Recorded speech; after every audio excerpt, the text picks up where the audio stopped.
Introduction. You're about to hear a method of mental transformation that will lift you from limitation to power, from poverty to purpose, from drift to direction. It is not a sermon. It is not speculation. It is a method, a practical method, to cleanse the mind of beliefs that have kept you bound and replace them with ideas that will make you rich in spirit and reward. This work is not light reading. It is not casual motivation. It is the breaking of mental chains and the forging of new thought. It is a system for mental reformation, designed to dismantle every lie, every inherited limitation, every unconscious belief that governs your decisions without permission. This is not merely instruction, it is liberation. All success begins within. The man who masters his thoughts masters his results. For every empire, invention, and triumph was first a thought, obsessed upon, believed in, spoken aloud, and acted upon without apology. Your mind is not a mirror. It is a mold, and you are shaping yourself with every thought you allow to repeat. This teaching is built upon the very foundation of all achievement. It will ask of you 5 things: a definite chief aim, unshakable faith, daily autosuggestion, emotional repetition, and the courage to act before the world approves. If you possess these, or are willing to build them, you will become unstoppable. But if you listen to this as one listens to a sermon, nodding in agreement yet unchanged in behavior, you will walk away no different. Nothing in this process will work if you do not work it. Belief must be planted. Repetition must be practiced. Speech must be purified, and purpose must be declared aloud daily. You are going to replace your limiting beliefs, not in theory, but in practice. You will speak differently, walk differently, think differently. You will learn how to eliminate doubt before it forms. You will feed your subconscious only that which you wish to become, and in time you will become it. Let me make it plain. Belief controls results. If you believe you are unworthy, success will retreat. If you believe you are incapable, opportunity will pass by. If you believe life happens to you, you will remain the servant of your surroundings. But if you believe with definiteness and repeat that belief aloud, life will become your obedient tool. Do not confuse this with mere optimism. This is not hope.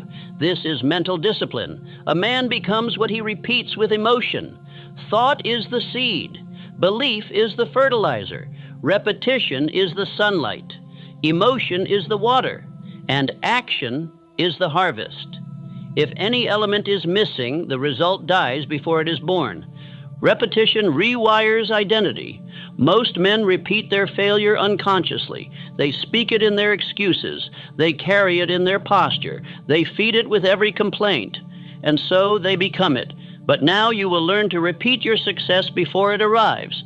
You will create the man you desire to be through mental ritual and daily command. You must also come to understand the war you are fighting. You are not merely battling laziness or circumstance. You are battling drift, the slow decay of mind into conformity. Drift is what happens when you do not consciously choose your thoughts. It is the passive acceptance of what the world says you are. To reprogram yourself, you must do the opposite. You must build structure in your thinking, declare your identity aloud, act with belief even when no proof exists. You must burn old beliefs at the root and replace them with truth you have chosen. And this can only happen through repetition, belief, and desire. Unconscious belief is expensive. It will cost you years. It will cost you income. It will cost you confidence, health, relationships, opportunity. Most men live as slaves to beliefs they never questioned.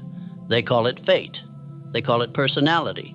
But it is merely a choice repeated so often it became law.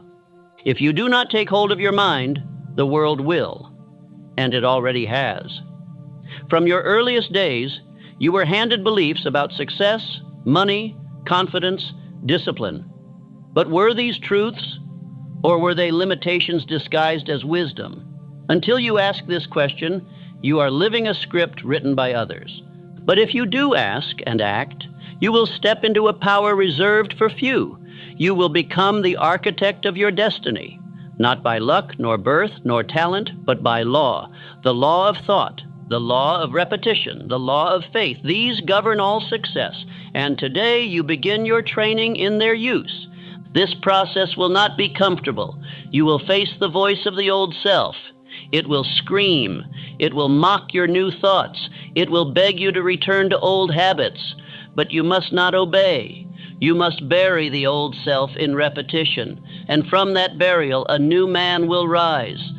You will be asked to speak aloud your aim daily. You will be asked to write affirmations that support your purpose. You will be asked to examine your beliefs and replace them with truth. You will be asked to walk into rooms with posture before results appear. You will become the man before the world agrees. Do not rush. Do not skip. Do not dilute these steps. Listen again. Repeat them aloud. Build them into habit. Study each chapter like a manual. For that is what this is, not poetry, not prose, but a mental manual for achievement. If you obey its structure, it will deliver its promise. And that promise is this: if you brainwash yourself with purpose, you will become greater than any program written by others. You will speak with power, walk with conviction, move with direction. You will eliminate fear, master discipline, and create the results that once seemed distant, because belief repeated becomes fact. Chapter 1. You are already mentally conditioned, but not by you. Before any man may transform his life, he must first understand the cause of its present condition. And the truth is this: you have been mentally conditioned, but not by your own decision. Your thoughts, beliefs, habits, and doubts have been formed by the world, not by your own conscious command. From the moment you were old enough to walk and speak, you were absorbing the thoughts of others. Your mind, like fertile soil, accepted every seed planted into it. And those seeds, planted by parents, teachers, newspapers, failures, fears, and careless opinions, have grown into the crop you now call your identity. Let no man be deceived. Beliefs are not born. They are taught, repeated, and accepted. And if you have not chosen your beliefs deliberately, you are now a servant of beliefs chosen for you. These inherited thoughts direct your decisions, limit your speech, and shape your expectations. And until they are examined, they govern your life like an invisible tyrant. This is not your fault, but it is now your responsibility. For no man can change what he refuses to confront. You must begin by admitting that your life is a reflection of your deepest and most consistent beliefs. Not the beliefs you speak aloud to impress others, but the quiet, constant ones that guide your action. Whatever the mind can conceive and believe, it can achieve. This is no poetic phrase, it is a law. But the law works both ways. If your mind has been conditioned to conceive of defeat and to believe in limitation, then achievement will remain outside your grasp, no matter how hard you try. You must now begin the work of reconditioning your own mind. You must examine every belief you have about money, about success, about your own power. You must ask, who taught me this? What experience formed this thought? And does this belief serve the man I am becoming, or keep me bound to the man I was told to be? Most men never do this. They drift through life, repeating patterns that were planted in childhood. They fail and call it fate. They stumble and call it bad luck. But it is neither. It is the silent, habitual obedience to beliefs they did not choose. And until you choose your beliefs, you cannot choose your future. Repeat this aloud now and every morning. I choose my beliefs from this day forward. No longer shall I live under the mental patterns of others. I believe only what strengthens my purpose and advances my aim. Do not underestimate this declaration. When spoken with emotion and repeated daily, it becomes a wedge that breaks the chains of old thought. The subconscious mind, when impressed through repetition, begins to accept the new thought as law. and that law begins to form your reality. Understand this: you have already been conditioned. The only question is, by whom? And if the answer is anyone but yourself, you must take the wheel at once. A ship without a captain drifts, but a ship with a captain, charting course by definite aim, sails straight, even through storm. Let us speak plainly. If you were taught that money is evil, that success is rare, that confidence is arrogance, that greatness is reserved for the few, you are living in a prison of suggestion, and you will never escape it until you replace those suggestions with truth, chosen and repeated by your own will. You must become the master of your own mental conditioning. Do not leave it to chance. Speak aloud only that which you intend to see. Surround yourself only with voices that echo your desire. Think only thoughts that build, not thoughts that bind. And do not fear the old patterns. They are only strong because you have fed them. Stop feeding them. Stop rehearsing the story of your limitations. Stop agreeing with the smallness of your past. Begin now to plant new thought, repeated with faith, spoken with fire, and acted upon with decision. Each time you do this, the old self grows weaker. Each time you speak belief where you once spoke doubt, you break the chains of inherited thought. And each time you choose action based on your chosen belief, not the inherited one, you take one more step toward mastery. But be warned, this is not a single act.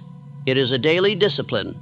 You must repeat the new beliefs with emotion and voice until they are no longer new, until they are yours, until they speak from your mouth without effort. That is when they have replaced the old. That is when you are free. The men who rise, Carnegie, Ford, Edison, Lincoln, were all trained in mind before they were crowned in public. They were not born into power. They created their power through controlled thought. They rejected the beliefs of their surroundings and replaced them with belief in purpose. If you will do the same, you too shall rise. But you must act. You must speak. You must repeat. You must resist the return of old thought. And you must write, declare, and live the beliefs you have chosen until the world reshapes itself around your identity. Let your first act be this: examine every belief you hold. Ask yourself, does this belief belong to me? Or was it handed to me by fear, by failure, by small minds who meant well but knew not the laws of success? Write down those beliefs, and beside each one, write the truth you choose to believe instead. This is your command. I am no longer the product of unconscious thought. I am the designer of my destiny. I think only what I have chosen. I believe only what I have repeated with purpose. I move only in the direction of my definite chief aim. Chapter 2. Thought is the original cause. Every result, whether of wealth or ruin, begins not with labor, not with tools, not with favorable winds or friendly faces. It begins with thought. The world you see around you is the echo of 1,000 thoughts you have believed, repeated, and acted upon. Thought is the original cause. Nothing exists without it. No man has ever risen above his thoughts, and no man has ever remained low who chose daily and with faith to think high thoughts. You cannot build a palace with the blueprints of a hut. You cannot speak as a pauper and act as a king. Your world mirrors the condition of your thinking. If your mind is vague, your results will be unstable. If your mind is small, your actions will shrink. If your mind is ruled by others, your life will be their creation, not yours. But if your thoughts are definite, high, and self-directed, then life must obey. The mind commands and the world responds. Think back to Henry Ford. He was told his ideas were impractical, that a gasoline engine was foolish, that the common man would never drive. But Ford had conceived it, and he believed it. And that belief turned into a mission, which turned into motion, which turned into history. The car was first built in his mind. Let me say it plainly. Every circumstance you now face was first conceived in your thought life. You cannot harvest corn where you planted thorns. If you are surrounded by failure, poverty, confusion, it is not chance. It is the crop of yesterday's thinking. And if you desire a new result, you must sow a new thought. Understand that thought is not passive, it is creative. Every time you imagine yourself succeeding, every time you see your chief aim in vivid picture, you are creating. You are impressing the formless substance of life with a direction. And life, by law, begins to move toward that picture. But the image must be clear, and it must be held. 1 hour of hopeful thinking cannot compete with 23 hours of drifting. The man who rises is he who holds his definite chief aim before his mind daily, speaks it, sees it, feels it, believes it, until all else fades. This is not mysticism. It is the science of directed thought. It is the principle upon which all riches, power, and peace are built. The greatest fortunes began with a thought. The most powerful speeches, inventions, discoveries, all were once invisible ideas, held with clarity and faith by a man who refused to let them die. Thought, backed by belief, becomes a law, and that law governs your conduct, your tone, your posture, your decisions. That law determines which doors open and which remain locked. And that law is written not by fate, but by the pen of your own thought. Speak this aloud now, and believe it as you do. I am the master of my thought. I choose only those thoughts which serve my definite chief aim. My thoughts are the seed of all results, and I plant only what I intend to harvest. Do not allow stray thoughts to live in your mind. Each one is a seed, each one takes root, each one, when repeated, becomes a belief, and each belief guides your actions without question. Be deliberate, be ruthless, be wise in the garden of your mind. You are either planting progress or postponement. This is why I teach the principle of autosuggestion, for it is not enough to think once. You must think often. You must think with fire. You must think aloud. And you must repeat until the new thought becomes instinct. That is when it becomes real. That is when it begins to work for you without your conscious effort. Your mind, when properly trained, becomes a silent machine of creation. But until you direct it, it wanders, it reacts, it fears, it imitates. And so the man who fails to guide his thought is a slave to whatever wind blows through his environment. He becomes the victim of circumstance, not the author of it. Let us go deeper. There are no neutral thoughts. Every thought is either moving you toward your goal or away from it. The thought, I can't, builds a wall. The thought, I will, builds a stair. The thought, one day, builds delay. The thought, today, builds power. Every thought is an act of construction or destruction. This is why I teach definite chief aim as the cornerstone. A man who thinks without aim is like a builder without a blueprint. He may work, but his labor produces confusion. But the man who thinks according to his aim, daily, repeatedly, with emotion, is building his castle brick by brick in the invisible first. Again, consider Edison. Thousands of failed attempts, each one called foolish, each one a chance to quit. But he had seen the electric light in his mind. He had touched it in thought. And so he persisted. And today the world shines because one man's thought refused to die in darkness. Your thoughts today are building your tomorrow. They are writing your tone. They are forming your walk. They are selecting your companions. They are drawing your income. If you desire a greater life, think greater thoughts and hold them with all the intensity you can summon. Now repeat this declaration with full conviction. My results are the echo of my thought. I command new results by holding new thoughts. I direct my mind toward my purpose, and it obeys. Let this become your daily habit. Each morning, read your chief aim aloud. Spend 5 minutes in quiet, imagining it in full color. Throughout the day, reject all thoughts not aligned with it. Speak only words that build the vision you have chosen. Do this, and you will begin to see change. It will not always be immediate, but it will be certain, for thought is cause and reality is effect. If the cause is changed, the effect must follow. It is law. Now you understand the root. You are not merely reacting to life. You are creating it every moment, every thought, every sentence. The question is not, can I change, but will I change what I think long enough for it to become real? Chapter 3, The Law of Repetition. How the Mind is Rewired. If thought is the seed of all achievement, then repetition is the rain that brings it to harvest. Without repetition, the thought remains weak, an intention without roots. But when repeated, when spoken, when planted again and again with emotion and purpose, it becomes law within the subconscious mind. The subconscious mind does not argue, it does not judge, it accepts whatever is repeated with conviction.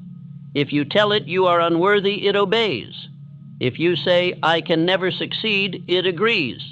But if you say, with daily discipline, I am a builder of riches, and repeat it with fire, then it begins to reorganize your entire life to match that command. Understand this clearly. Repetition is not mere saying, it is spiritual engraving. Each word spoken with belief becomes a chisel that shapes the self, and the self, once shaped, becomes the creator of action. You will never act consistently in a way that contradicts the identity you have repeated into being. This is why so many fail. They attempt to act like a winner while still speaking like a loser. They change their schedule, but not their story. They try new habits, but keep the old affirmations. And so the outer change dies, because the inner identity was never rewritten. Only repetition rewires. I have taught men from the slums to the Senate this truth. You must repeat your definite chief aim aloud, twice daily, morning and night. Say it as if your life depends on it, because it does. Say it not with dry tongue, but with emotion, with intensity, with ownership. For the subconscious responds not to logic, but to feeling. This is called autosuggestion, and it is the cornerstone of reprogramming the self. When you repeat an idea again and again with energy and rhythm, it sinks below the conscious mind and becomes a part of the inner man. And once it is accepted as true within, the outer man will move in harmony with it. Do not say, I hope. Do not say, I wish. Say, I intend. Say, I will. Say, I am. These are the phrases that carry power. Speak as if the future is present. Speak as if the prize is already yours. Speak with so much conviction that the world begins to shift in your direction. For the mind leads and matter follows. Now hear this. The man who does not repeat his aim aloud will forget it. Not because he is lazy, but because the world is noisy. Life is filled with distractions, fears, opinions. And these voices will drown out your inner voice unless it is strengthened daily by repetition. Repeat this aloud as your daily declaration. I speak my chief aim morning and night. I engrave it into my subconscious mind. My words become my belief. My belief becomes my identity. And my identity commands my future. You may say, but I do not yet believe what I am repeating. That is expected. Belief comes after repetition. The mind is like soil. It does not demand that the seed be proven, only that it be planted and watered, and in time belief will grow from repetition as surely as corn grows from earth. And do not wait to believe. Repeat until you believe. And once belief takes root, your tone will change. Your posture will change. Your results will follow. This is the law, and no man can violate it without cost. This is also why I instruct men to write their affirmations. Writing, like speaking, is repetition in physical form. It engages the body in agreement with the mind. And when the body, voice, and thought are united around a purpose, the subconscious receives the message with power. Let your repetition be structured. Let it be consistent. Let it be emotional. If possible, stand tall as you speak. Breathe deeply. Speak slowly with power. Picture your aim as you declare it. Let every word be soaked in the image of your desire. For repetition with vision becomes destiny. And beware, the subconscious also accepts negative repetition. If you speak daily of failure, of how hard it is, of how unlucky you are watering weeds. And those weeds will grow stronger than your seeds of purpose. You must guard your speech like treasure. Repeat only that which you are willing to become. Now take a moment to write your definite chief aim on paper, if you have not done so. Place it where your eyes must see it. Say it aloud upon rising. Say it aloud before sleep. Make it the command that echoes through your chamber. You must become obsessed with it, for it to become obsessed with you.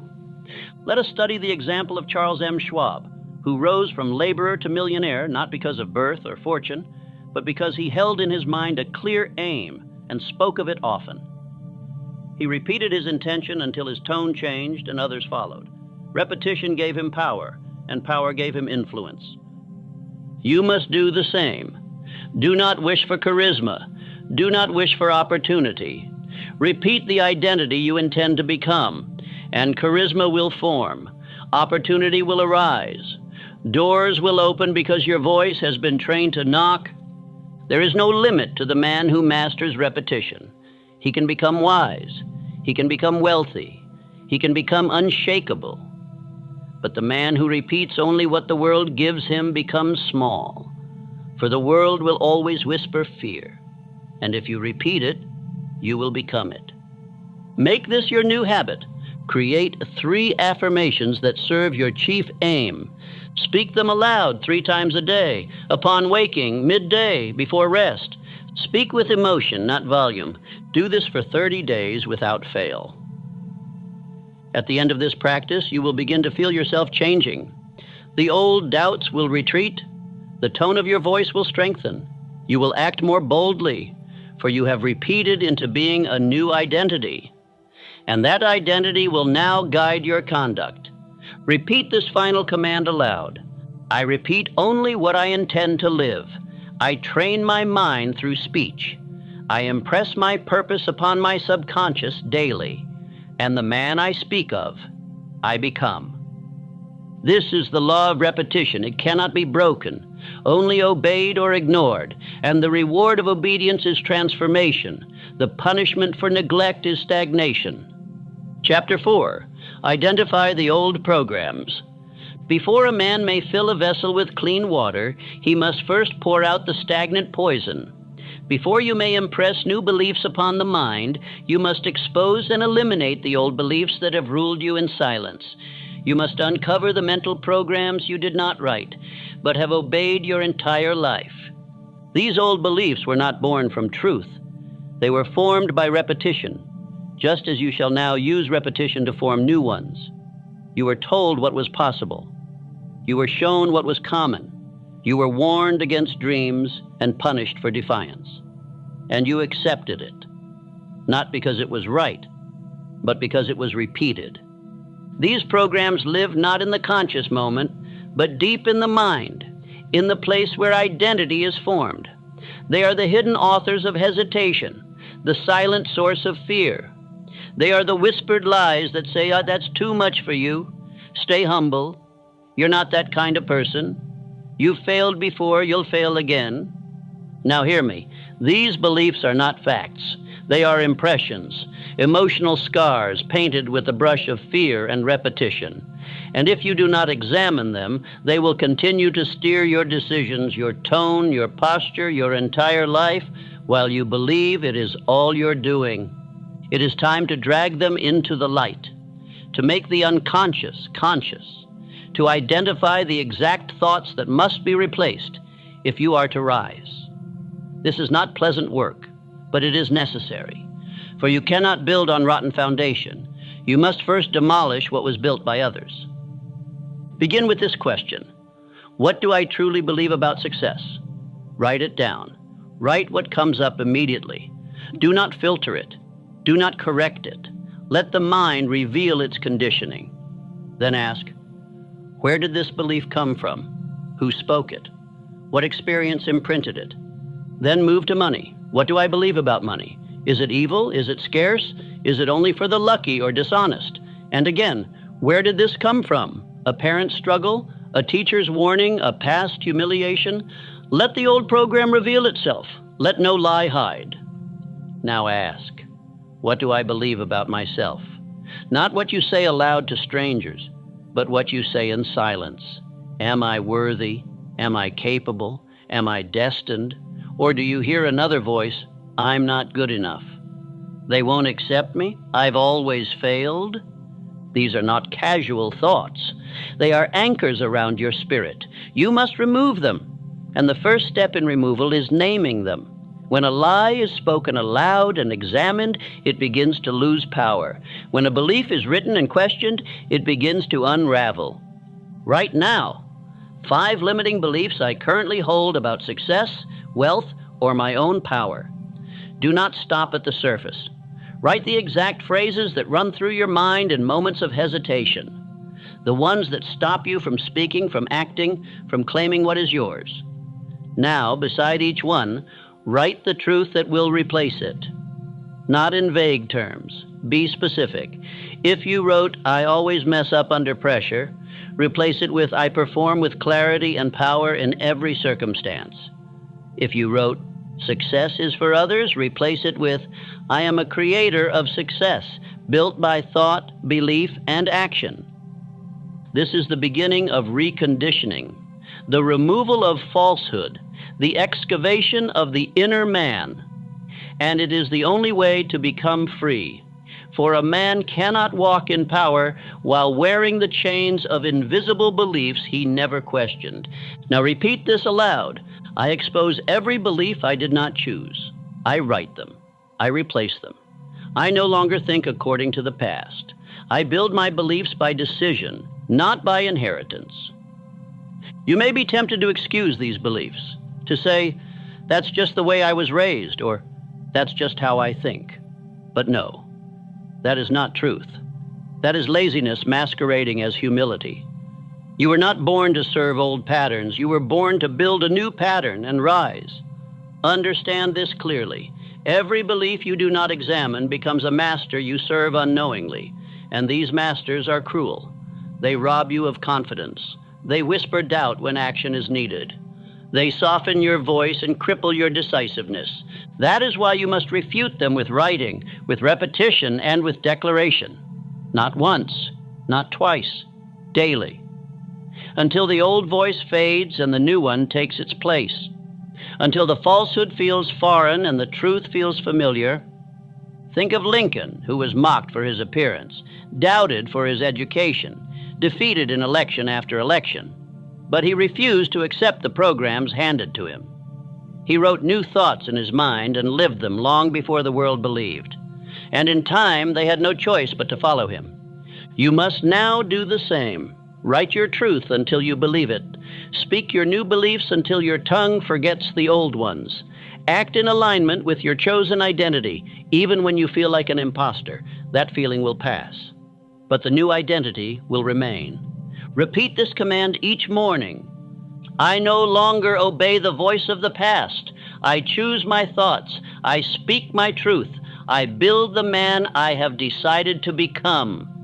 This is not motivational language. It is spiritual law. If you repeat it, you will believe it. If you believe it, you will act on it. And if you act on it long enough, the world will mirror it. Chapter 5. Every belief must be chosen. There are no idle beliefs. Every thought, once accepted, becomes a builder or a breaker of destiny. A man's beliefs either carry him toward the summit of purpose or fasten him to the valley of indecision. There is no neutral ground. If a belief does not strengthen, it weakens. If it does not build, it destroys. You must come now to a sobering conclusion. You cannot afford to think accidentally. You cannot afford to believe what the world hands you or what your emotions whisper in weakness. From this moment forward, you must choose every belief deliberately, as a mason selects only unbroken bricks for a great structure. Just as a general selects only the best men to stand at the front lines, you must allow only worthy beliefs to take residence in your mind. Do not welcome weak thoughts and expect strength. Do not rehearse powerlessness and expect to command. Your inner world will never rise above the beliefs you permit. Now consider this question: where do my beliefs come from? Were they born of my definite chief aim? Or were they born of my fears, my failures, and the half-formed conclusions of those who never lived by purpose? If the answer is not purpose, then that belief is a parasite, and it must be expelled. Let me be direct. No man can hold beliefs by accident and live by design. You cannot become intentional in action while remaining passive in thought. You cannot speak with power while harboring hidden doubts. Every belief tolerated will show itself in posture, tone, decision, and destiny. Say this now with full conviction. I only accept thoughts that serve my definite chief aim. No thought may dwell in my mind without my permission. My beliefs are my servants, not my masters. You must enforce this declaration. You must become a guardian at the gates of your mind. Let no belief pass unless it can answer this question. Does this thought strengthen my faith, sharpen my purpose, and bring me closer to the man I have chosen to become? If it does not, it is a thief. Cast it out.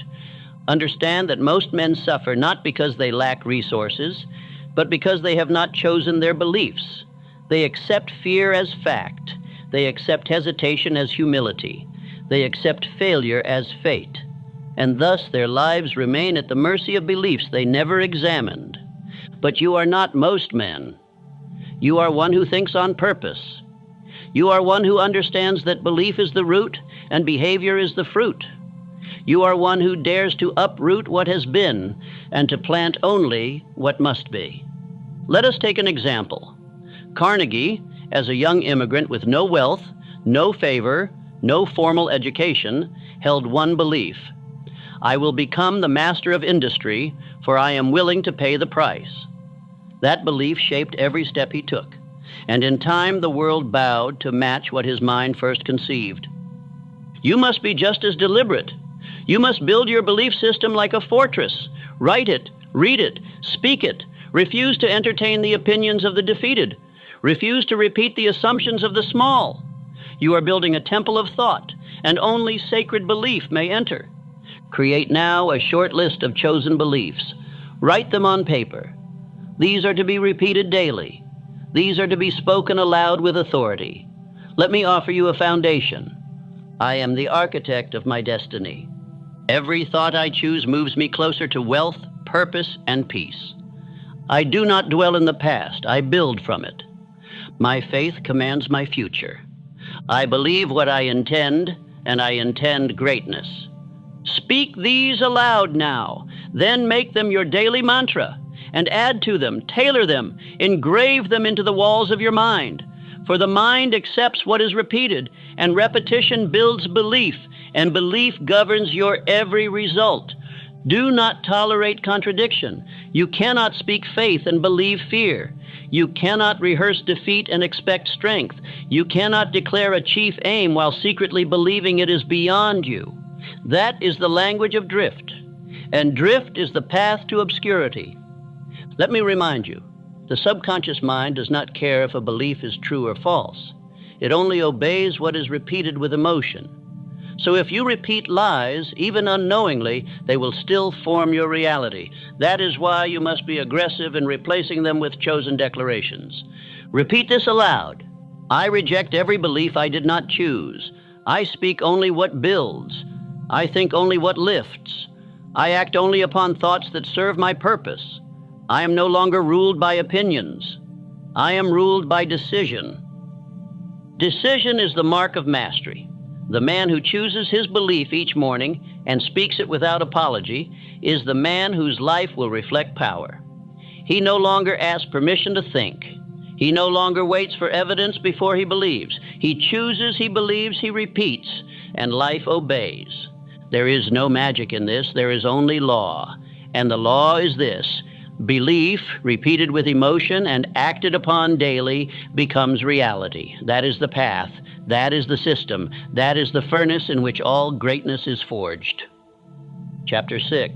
Replace limitation with declaration. If you would rise above the boundaries of your past, you must speak beyond the limits of your present. A man is not shaped merely by what he does, but by what he declares. Your words form the mold of your future. Thought is the spark, but declaration is the hammer that strikes it into shape. Many men fail not for lack of talent, but because they continue to affirm their limitation. They say, "I'm not ready, I've always been this way, it never works for me." These are not casual remarks. They are verbal blueprints, and the subconscious mind begins building accordingly. What you declare repeatedly becomes what you experience. Do not confuse this with idle boasting. This is not noise. This is not shouting for attention. This is not arrogance. This is spiritual alignment.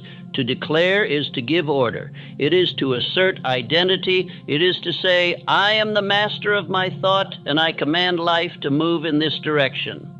Let me be clear, you cannot erase limitation by silence. You must replace it with declaration. If your mind has been filled with doubt, you must not merely suppress it. You must confront it with deliberate, forceful truth. Silence permits the lie to linger. Speaking truth drives it out. The proper declaration begins with the phrase, "I am the man who," followed by a vivid picture of the quality or outcome you intend to embody. It might be, "I am the man who attracts wealth by action and faith," or "I am the man who speaks with power and leads with confidence." This statement must become sacred. Say this aloud now. "I am the man who lives with purpose. I am the man who commands his mind. I am the man who is becoming all that I have imagined, by decision, by discipline, by daily declaration." You may feel resistance as you speak this. That is proof of old programming being challenged. That is the voice of limitation losing its grip. Press on. Say it louder. Say it again. Speak until the new identity silences the old one. This is not fantasy. It is formation. Now understand this. Declarations are not lies. They are commitments. They are signals to the subconscious of your chosen direction. And once received consistently, the subconscious will begin shaping thought, habit, and behavior in alignment with the spoken word. It cannot resist the tone of repeated command. Let us consider Andrew Carnegie. Before he built steel empires, he built an empire of thought. He declared what he would become. He imagined himself as captain of industry long before he possessed wealth. And through constant reinforcement, spoken belief, written aim, and relentless action, he became what he had first declared. You must do the same. Build your future by word before you build it by hand. Form your character in speech before it is seen in conduct. Declare the truth until you believe it, and then believe it until the world reflects it. This is the discipline of greatness. Repeat this now with complete authority. Every day I speak the man I am becoming. I do not describe my fear. I do not rehearse my failure. I declare the man I choose to be, and my mind, my voice, my habits, and my world obey. Let your declarations be consistent. Let them be daily. Let them be filled with belief. Do not utter them passively. Stand up, shoulders back, head lifted. Speak as a man who means it. The subconscious listens to tone, not merely to words. It obeys emotional certainty. Let us create 3 foundational declarations. Say each one aloud and write them for daily use. I am the man who finishes what he starts. I am the man who thinks with clarity and walks in faith. I am the man who earns what he desires through daily purpose. Use these to begin, then write your own, based upon your chief aim, your desired qualities, your new identity. Speak them each morning. Repeat them at midday. Speak again before rest. The mind must be trained just as the body is trained through daily discipline. Let us go further. Your declaration must not only be about who you are, but also about how you handle pressure. Declare in advance the way you will behave in moments of doubt. Say, when fear rises, I speak faith. When delay comes, I declare persistence. When others hesitate, I affirm action. You must be rehearsed in victory before the battle comes. Remember, you do not speak truth because you feel it. You speak it because you've chosen it. The emotion may not always be present. That does not matter. What matters is repetition. In time, emotion will catch up to the discipline of the tongue. Do not say, "I'll try." Say, "I will." Do not say, "I hope." Say, "I decide." Do not say, "Maybe one day." Say, "I begin now." These are the declarations of a man who understands that his future listens most closely not to his plans, but to his voice. Repeat this command aloud and do not whisper. I replace all limitation with declaration. I speak the man I am becoming. I act upon my word. I repeat my identity until it becomes my destiny. This is not ceremony, it is law. And every man who rises from obscurity to influence has done so by mastering this one skill, the power to declare himself into alignment with his chosen future. If you will do the same, your name will not be forgotten. Chapter 7. The power of your own voice. You possess a power so near, so constant, and so easily overlooked that most men die having never harnessed it. That power is your own voice, not the voice of books, not the voice of lectures, not the voice of preachers or politicians, but the spoken vibration of your own thought through your own breath. When you speak aloud, you do more than echo sounds into the air. You vibrate belief into being. You issue commands to your subconscious mind. You reinforce or destroy. You activate faith or feed fear. The tone you carry, the cadence you use, the firmness of your word, it all builds the inner man or tears him down. Let this truth be carved into the walls of your mind. The subconscious responds to repetition, but it responds more quickly to repetition spoken aloud. This is why I teach men to read their definite chief aim morning and night, not silently, not casually, but aloud with emotion and purpose. Understand this, the spoken word is more powerful than the written one when it carries belief. The mouth is the instrument by which internal belief becomes external influence. The man who controls his voice controls his future. For speech is the mirror of thought, and thought is the beginning of all success. If your speech is soft, unsure, hesitant, filled with uncertainty, it is not because you lack ability. It is because you have allowed doubt to control the instrument. But just as a musician sharpens his tone through discipline, so can you condition your voice to match your identity. Speak this aloud now with unwavering tone. I trust the power of my voice. My words shape my future. I speak as a man of decision, faith, and purpose. There is no man who rose to greatness without learning to speak his future into existence. Consider Lincoln, a quiet man, but when he spoke, his voice carried weight that shook nations, not because of volume, but because of conviction, not because of rhetoric, but because of belief. Let your voice become the trumpet of your transformation. Let every word you speak carry the vibration of the man you are becoming. Speak your affirmations, not as hopes, but as declarations. Let them ring with finality, let them echo with identity. But beware. The voice can also destroy. A man who continually speaks failure, limitation, self-deprecation, sarcasm, and doubt is using the same power to dig his own grave. The subconscious accepts these words and begins organizing life accordingly. You must therefore train your tongue as you would train a soldier. It must speak only what aligns with purpose. It must remain silent when tempted to echo fear. It must declare truth even in the absence of evidence. For what you speak long enough, you will believe. And what you believe, you will become. Let me share the practice I demand of all men seeking power of speech. Stand before the mirror each morning. Read your chief aim aloud, slowly, with fire. Speak 3 affirmations, crafted with precision. Use your full voice, clear, deliberate, without apology. Listen to your tone, feel the belief, or expose its absence. If your voice trembles, train it. If your words falter, rewrite them. But never allow yourself to speak like a defeated man. Even if fear remains, your voice must speak higher. For in time, your words will lift your thoughts, and your thoughts will lift your actions. Now repeat this aloud with absolute conviction. My voice is my power. I train it to command. I train it to declare. I train it to align with my vision. I speak only that which builds my future. Remember, this is not self-flattery. This is mental conditioning. You are shaping the subconscious to accept a new image. And the spoken word is the chisel that carves that image deeper than thought alone. Think of Edison, who declared again and again that he would find a way to harness electric light, even when the world laughed, even when his laboratory burned, even when failure knocked 1,000 times. But he spoke the end result before it appeared, and in time, it obeyed. So must you. Speak it before you see it. Speak it until you believe it. Speak it until your very voice carries the weight of certainty.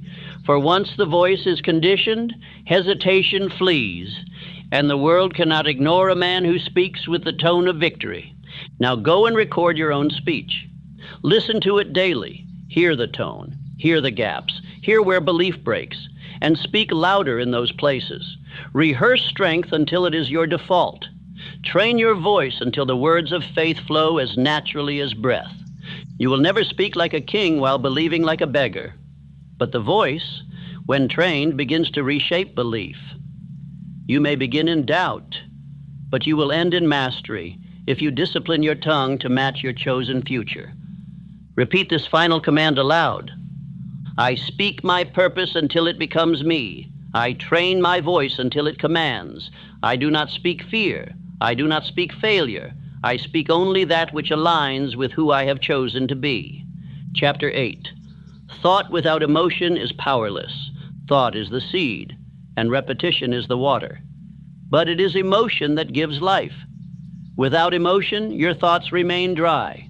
Without feeling, your affirmations remain hollow.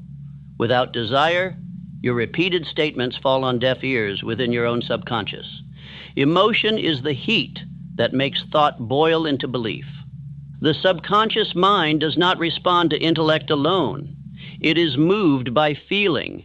It is directed not by the cold language of reason, but by the hot fire of conviction. A man may repeat 1,000 affirmations, but if he does so without emotion, he is simply reciting words without substance. This is why I insist upon repetition with emotional force. Not volume, emotion, not noise, conviction. You must feel what you say. You must think with your whole being. You must declare your identity not merely with lips, but with spirit. The subconscious listens not only to sound, but to the vibration beneath the sound. Let me speak plainly. Thoughts that are not felt are forgotten. Words without feeling leave no imprint. Affirmations without desire carry no weight. If your thoughts do not stir you, how shall they move your circumstances? If your declarations do not ignite your soul, how shall they ignite action? Repeat this aloud with full presence. I speak only what I feel only what I choose. My emotion serves my belief commands my future. Emotion must be trained, just as thought is trained. You must stir your desire before you speak. You must remember the pain of limitation, the thrill of purpose, the urgency of your goal, and then let that feeling fuel your affirmation. Speak with fire. Speak with vision. Speak with the weight of your desire behind every word. Let us reflect on Barnes, who arrived at Edison's doorstep not with credentials, but with burning desire. He said, I have come to go into business with Edison, and he spoke it not as a wish, but as a fact. He felt it. He believed it. And even though he swept floors for months, he held that emotion until it moved the world. That is the difference. Most men speak what they hope, but the man who succeeds speaks what he believes and believes what he feels, and feels it so deeply that life bends to match it. Emotion is the magnet. It draws opportunity, commands tone, and saturates the subconscious with belief. Let us make this practical. Before each repetition of your chief aim or affirmation, pause, breathe, stir the fire, recall the reason, picture the result, feel the hunger, then speak with fire, with fullness, with intensity. Let the words rise from within, not fall from the tongue. Now say this aloud. My words are not hollow. They are full of life. My voice is fueled by purpose. My speech is soaked in faith. I feel my destiny as I declare it. Understand this. Emotion is not weakness. It is weapon. When directed, it gives depth to every thought. It charges the nervous system. It expands your presence. And when paired with repeated thought, it becomes unbreakable belief. You must train yourself to feel in the direction of your chief aim. You must attach excitement, gratitude, fire, urgency, not doubt or indifference. You must condition yourself to feel the end result before it appears, for that is what moves it toward you. Most men allow their emotions to be dictated by circumstances. They feel strong when results appear. They feel weak when setbacks come. But the man of mastery decides what he will feel. He chooses his inner state, and by doing so, he becomes cause, not effect. Let us speak now of visualization. For emotion strengthens when image and repetition are joined. When you declare your chief aim, do not speak blindly. See the outcome, feel it, walk in it. Let your imagination burn it into the walls of your mind. For what is imagined with emotion becomes accepted as truth. Say this aloud and with deep belief. I feel the result I am creating. I see it, hear it, taste it, and walk in it before it appears. My emotion is my proof.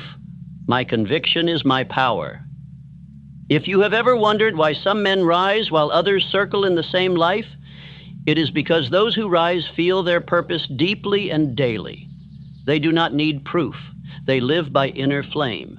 And that flame is fanned each morning by emotional repetition of thought. So before you speak again your affirmation, ask, do I feel what I say? Do I mean what I repeat? If the answer is no, then pause. Stir the feeling. Picture the result. Remember the reason. Let the words emerge from that inner well of belief. This is how thought is transmuted into faith. And this is how faith moves the body, the mind, the world. Emotion is the catalyst. Without it, you recite. With it, you transform. It is the difference between reading a map and walking the path. Repeat this declaration slowly and with breath. My thoughts are not empty. My voice is not passive. I feel the man I am becoming. I feel the world I am shaping. I feel the power that is forming within me. Each time I speak with belief. Emotion, then, is the bridge. It links the seen to the unseen. It links the present to the future. It brings life to thought, fire to speech, and gravity to belief. Without it, all else remains theory. Chapter 9, Environment is Programming. You cannot rise into power while living in an environment that whispers doubt. Your surroundings are not neutral. They are either programming you for greatness or pulling you back into drift. Every wall you see, every voice you hear, every book you read, every word spoken in your presence conditions your mind toward action or toward sleep. Understand this. Environment is not background, it is input. And the mind, especially the subconscious, absorbs every input. The tone of voices around you, the order or disorder of your dwelling, the ambitions or fears of your companions. These do not merely pass through you. They shape your mood, your belief, and your decisions. Let me say it directly. You are either creating your environment or you are being created by it. There is no man who thinks great thoughts while surrounded by the petty. There is no man who holds high vision while entertaining gossip and triviality. The soul requires clean space to expand. Repeat this aloud. I design my environment to match my purpose. I remove all voices, images, and influences that weaken my belief. I live in alignment with the man I intend to become. Let us go further. If your room is cluttered, your thinking will be distracted. If your shelves are filled with fiction and folly, Your thoughts will mirror confusion. If your companions speak only of limits, fear, and the impossible, you will carry their tone into your own decisions. You cannot permit this. If you are to recondition your identity, then your outer world must reflect the inner one you are building. Your home must speak of order. Your speech must echo purpose. Your schedule must match your definite chief aim. Your company must match your chosen destiny. This is not pride, it is precision. This is not vanity, it is law. If you live among the aimless, you will absorb their aimlessness. If you dwell among the clear-minded and the devoted, your mind will sharpen like iron on iron. Show me your companions, and I will show you your future. Now consider your conversations. Every word spoken in your presence either lifts or lowers your inner frame. Do not entertain the language of victims. Do not respond to the noise of cynics. Do not water your future with the sewage of the small-minded. Keep your conversations elevated. Make this a command. I only speak with purpose. I only listen to that which aligns with belief, decision, and discipline. I am deaf to the language of fear. Examine the art on your walls. Examine the music you consume. Examine the lighting, the structure, the silence, or the chaos. These things are not decoration. They are programming. They tell your mind whether it is living in order or confusion, and the subconscious obeys that message. Let us consider Carnegie again. His offices were not simply places of business. They were cathedrals of purpose. Every fixture, every meeting, every appointment was scheduled with the intensity of a man whose life matched his vision. He surrounded himself with order, and that order fueled his efficiency. Now do likewise. Organize your space to support your vision. Build a corner of solitude where you repeat your chief aim aloud. Place reminders on your desk, your door, your walls, so that even your surroundings whisper purpose. Let your environment drown out the voice of doubt. Speak this aloud with strength. My surroundings reflect the man I am becoming. I do not live in chaos. I do not walk with drifters. I do not think in clutter. I live, walk, and think in order, faith, and discipline. You may say, but I cannot yet change my environment. That is false. You can change what you read. You can change what you listen to. You can control your speech. You can leave the room when the talk turns to failure. Even the smallest shift in environment creates momentum. Even 1 hour per day in a space of clarity and purpose, where you read, visualize, speak your aim, can transform your identity. And once your identity changes, your surroundings will follow. The man who speaks as a king cannot remain in the slums. Either his speech will lower, or his station will rise. Now repeat this principle. Environment is programming. I build mine with intention. My surroundings feed my belief. I do not permit disorder to dominate my mind. This is why I taught the principle of controlled attention. Because you must not only select your thoughts, you must select what your senses absorb. Smells, sounds, sights, speech, even posture, all are teachers. All are seeds. All take root if repeated. Let us now move to the final command for this chapter. Remove from your environment everything that no longer serves your definite chief aim. Remove the books that confuse. Remove the posters that distract. Remove the voices that drain. Keep only that which strengthens. Let this affirmation be your shield. My environment is a temple. I protect it with thought. I guard it with discipline. I live among the symbols of my future. Chapter 10. You must starve the old self. You cannot become a new man while feeding the habits of the old. The self you aim to become and the self you once were cannot live under the same roof. One must rise and one must wither. And whichever self you feed with thought, with speech, with ritual, that is the self that survives. There is no neutrality in identity. If you are not building, you are defaulting. If you are not speaking life into your new identity, you are giving life to the old one by neglect. The self you seek to leave behind thrives on memory, on excuses, on comfort, and you feed it each time you replay its narrative. Repeat this now with strength. I no longer tell the story of the man I was. I do not repeat weakness. I do not feed the identity that failed. I starve the old self and speak only the man I am becoming.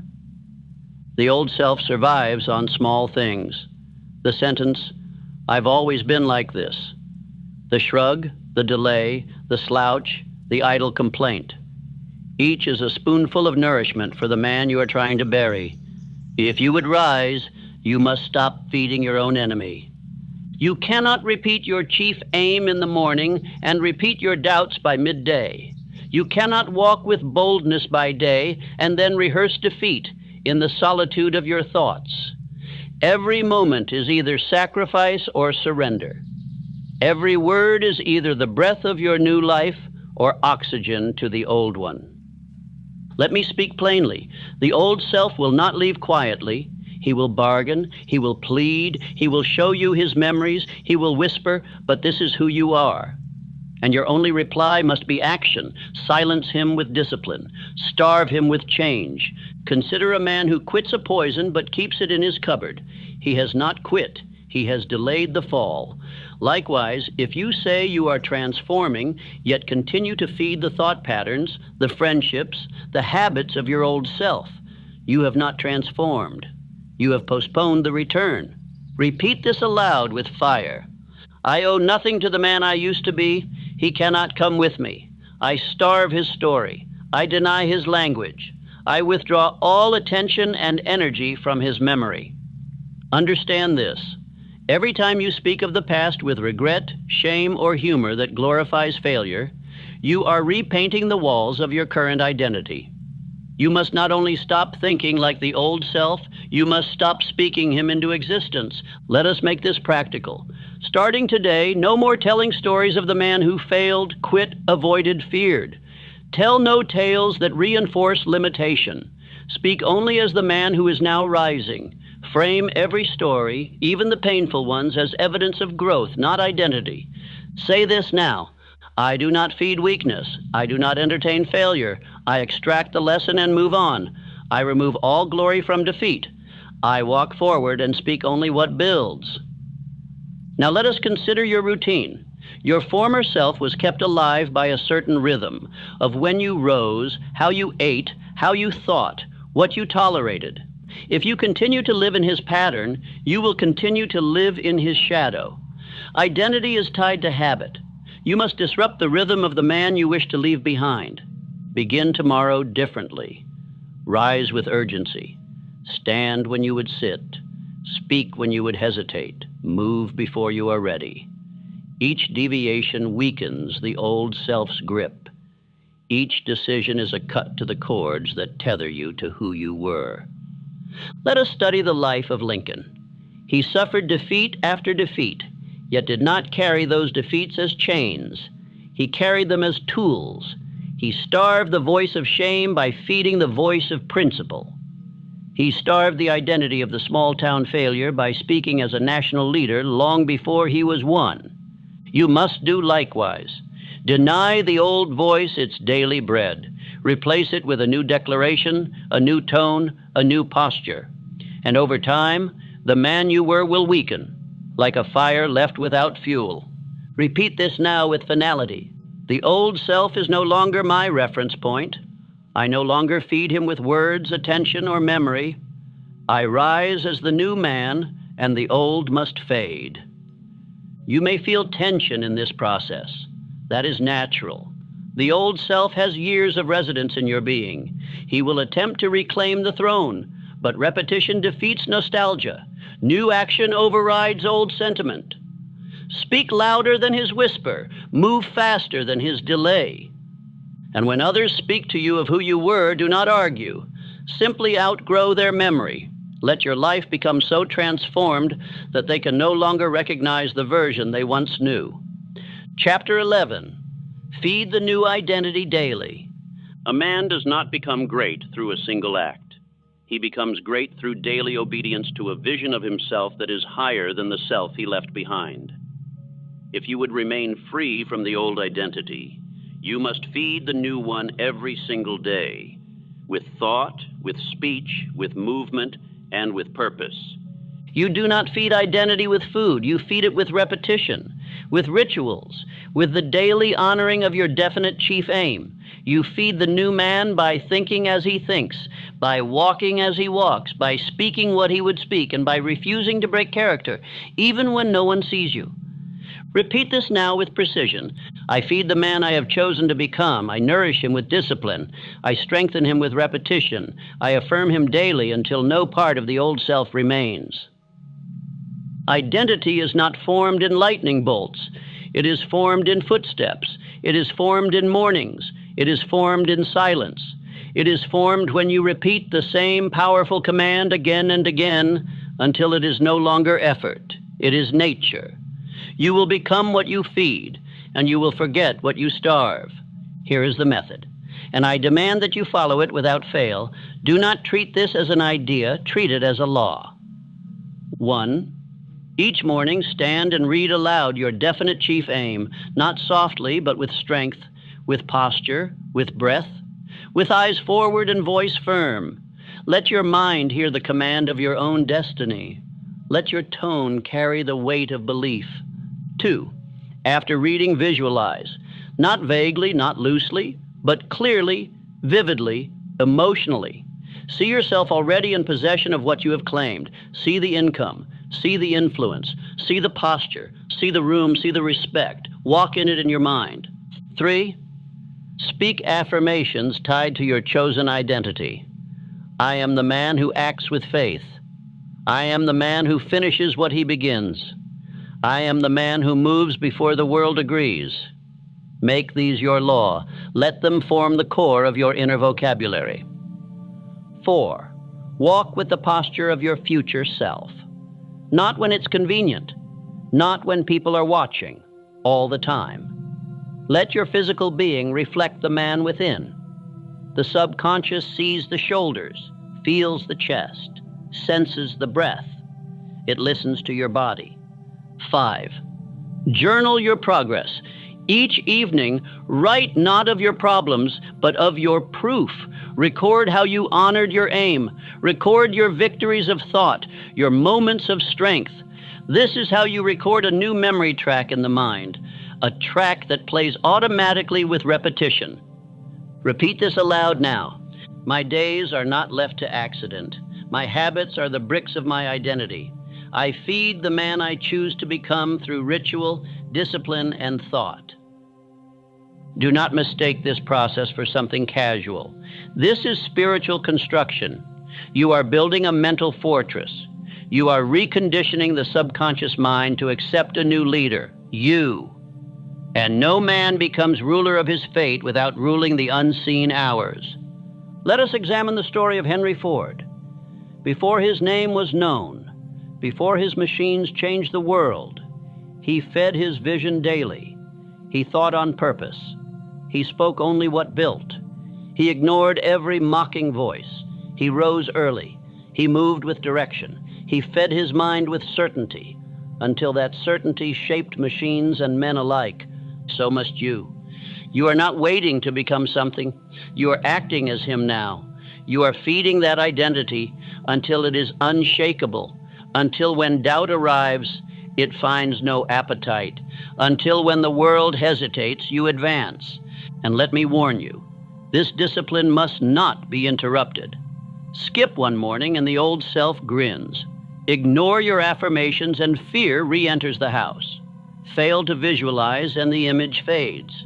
You must feed the new self daily, or you will find yourself feeding the old one by default. Say this aloud without doubt. I do not miss my ritual. I do not excuse my practice. I do not delay my identity. I feed the new man daily, and he is growing stronger by the hour. Understand? The man who builds his identity daily becomes immune to external judgment. The world cannot sway him. Praise does not distract him. Criticism does not shake him, for his sense of self does not come from applause. It comes from repetition. You must not merely believe this, you must experience it. And that comes only through consistent action. Discipline is not restriction, it is liberation. It is the freeing of your mind from the grip of drift. It is the declaration, I am not a slave to emotion. I am a servant to decision. Repeat this with strength and certainty. I have chosen who I am. I honor that choice through ritual. I feed my vision with repetition, and I become daily what I have already claimed. When others say, you've changed, you must nod. When they say, you seem different, smile. They are witnessing the fruit of what you planted in silence, and what you planted was the daily feeding of a new self, a self they cannot yet comprehend.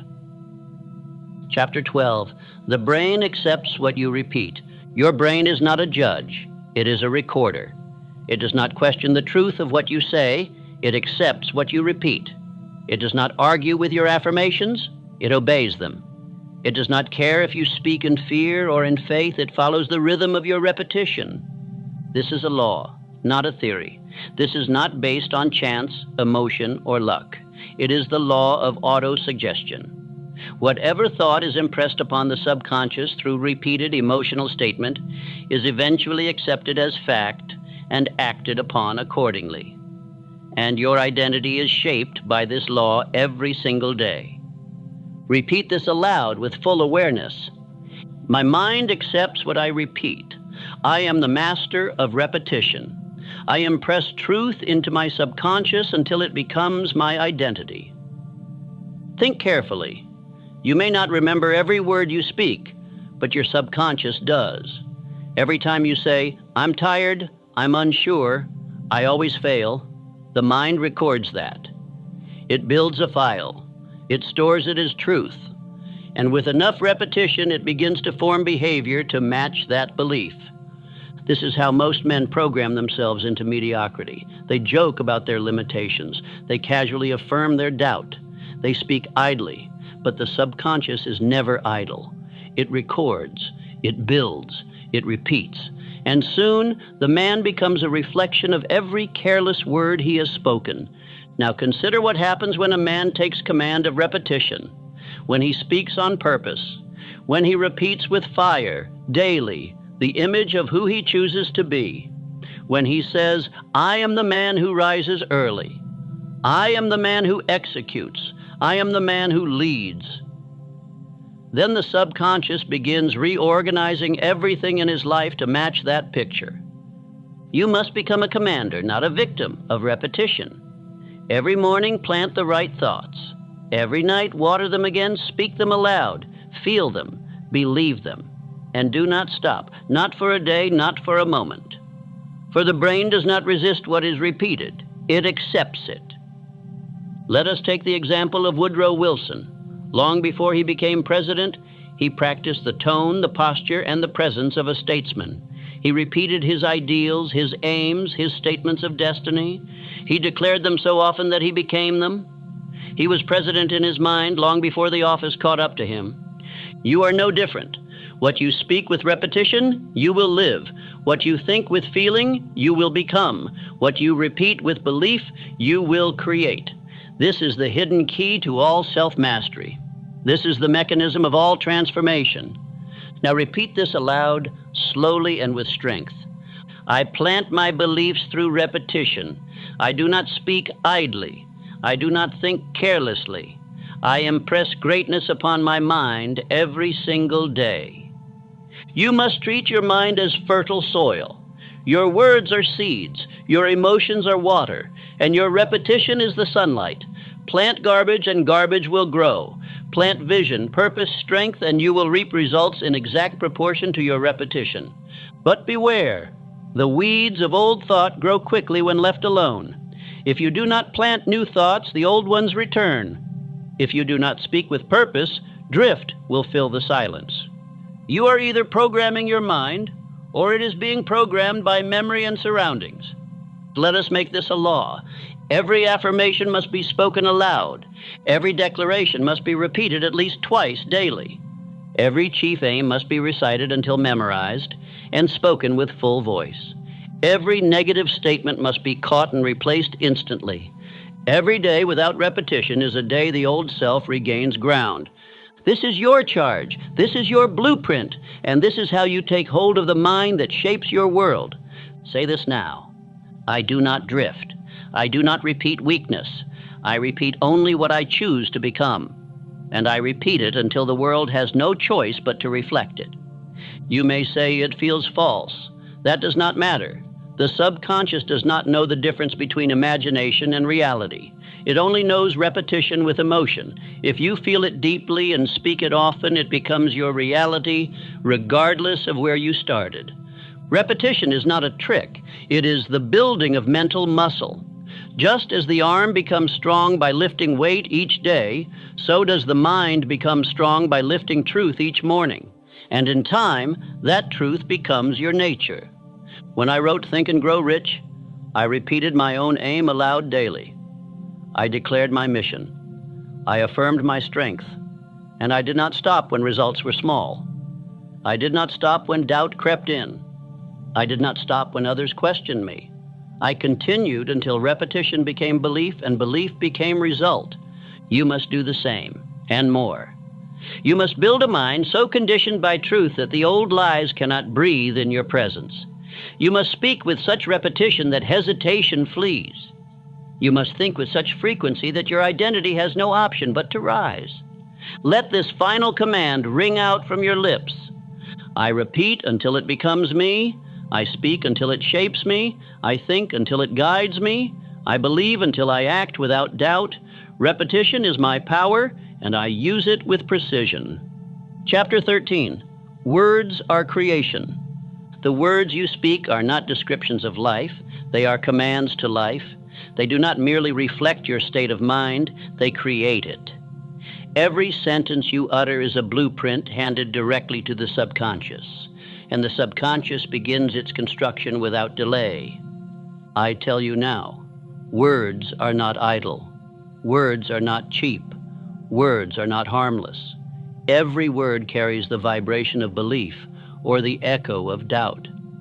Every spoken phrase either affirms the man you are building or resurrects the man you have buried. Say this with clarity. I speak only to create. I speak only to command. I speak only what serves the man I am becoming. You must learn to guard your tongue as you would guard your fortune, for a careless word is more dangerous than a careless investment. It pays compound interest in self-destruction. One sentence of self-pity, when repeated, becomes a lifetime of paralysis. One sarcastic phrase of limitation, when accepted, becomes identity. This is why I have taught men, speak with purpose or speak not at all. Do not say, I am always like this. Do not say, nothing ever works for me. Do not say, I'm just not that type. Every time you speak in such fashion, you are reinforcing the very limitation you seek to escape. Let me give you this command. Replace all descriptive speech with creative speech. Do not tell me what is. Tell me what you are building. Do not speak of the past unless to draw power. Do not describe your current difficulty unless to affirm the strength with which you will overcome it. Repeat this aloud and do not whisper, my words are the tools of my construction. I speak with purpose. I declare with vision. I affirm my destiny aloud. Think of Edison, who spoke of electric light not as an idea, but as a coming fact. When others mocked, he declared. When his laboratories failed, he declared again. He said what would be. And because he said it with fire, with frequency, and with faith, it became so. This is not mere optimism. This is not wishful thinking. This is mental architecture. This is the spiritual law that governs transformation. The spoken word shapes the unconscious mind, which shapes all action, all emotion, and all result. The tongue, then, is not for decoration. It is for declaration. Use it with reverence. Use it with precision. Use it with unbreakable alignment to the man you are creating. Let me give you 3 laws of creation by word. Never speak what you do not want. To say, I'm always tired, is to command the body to remain weak.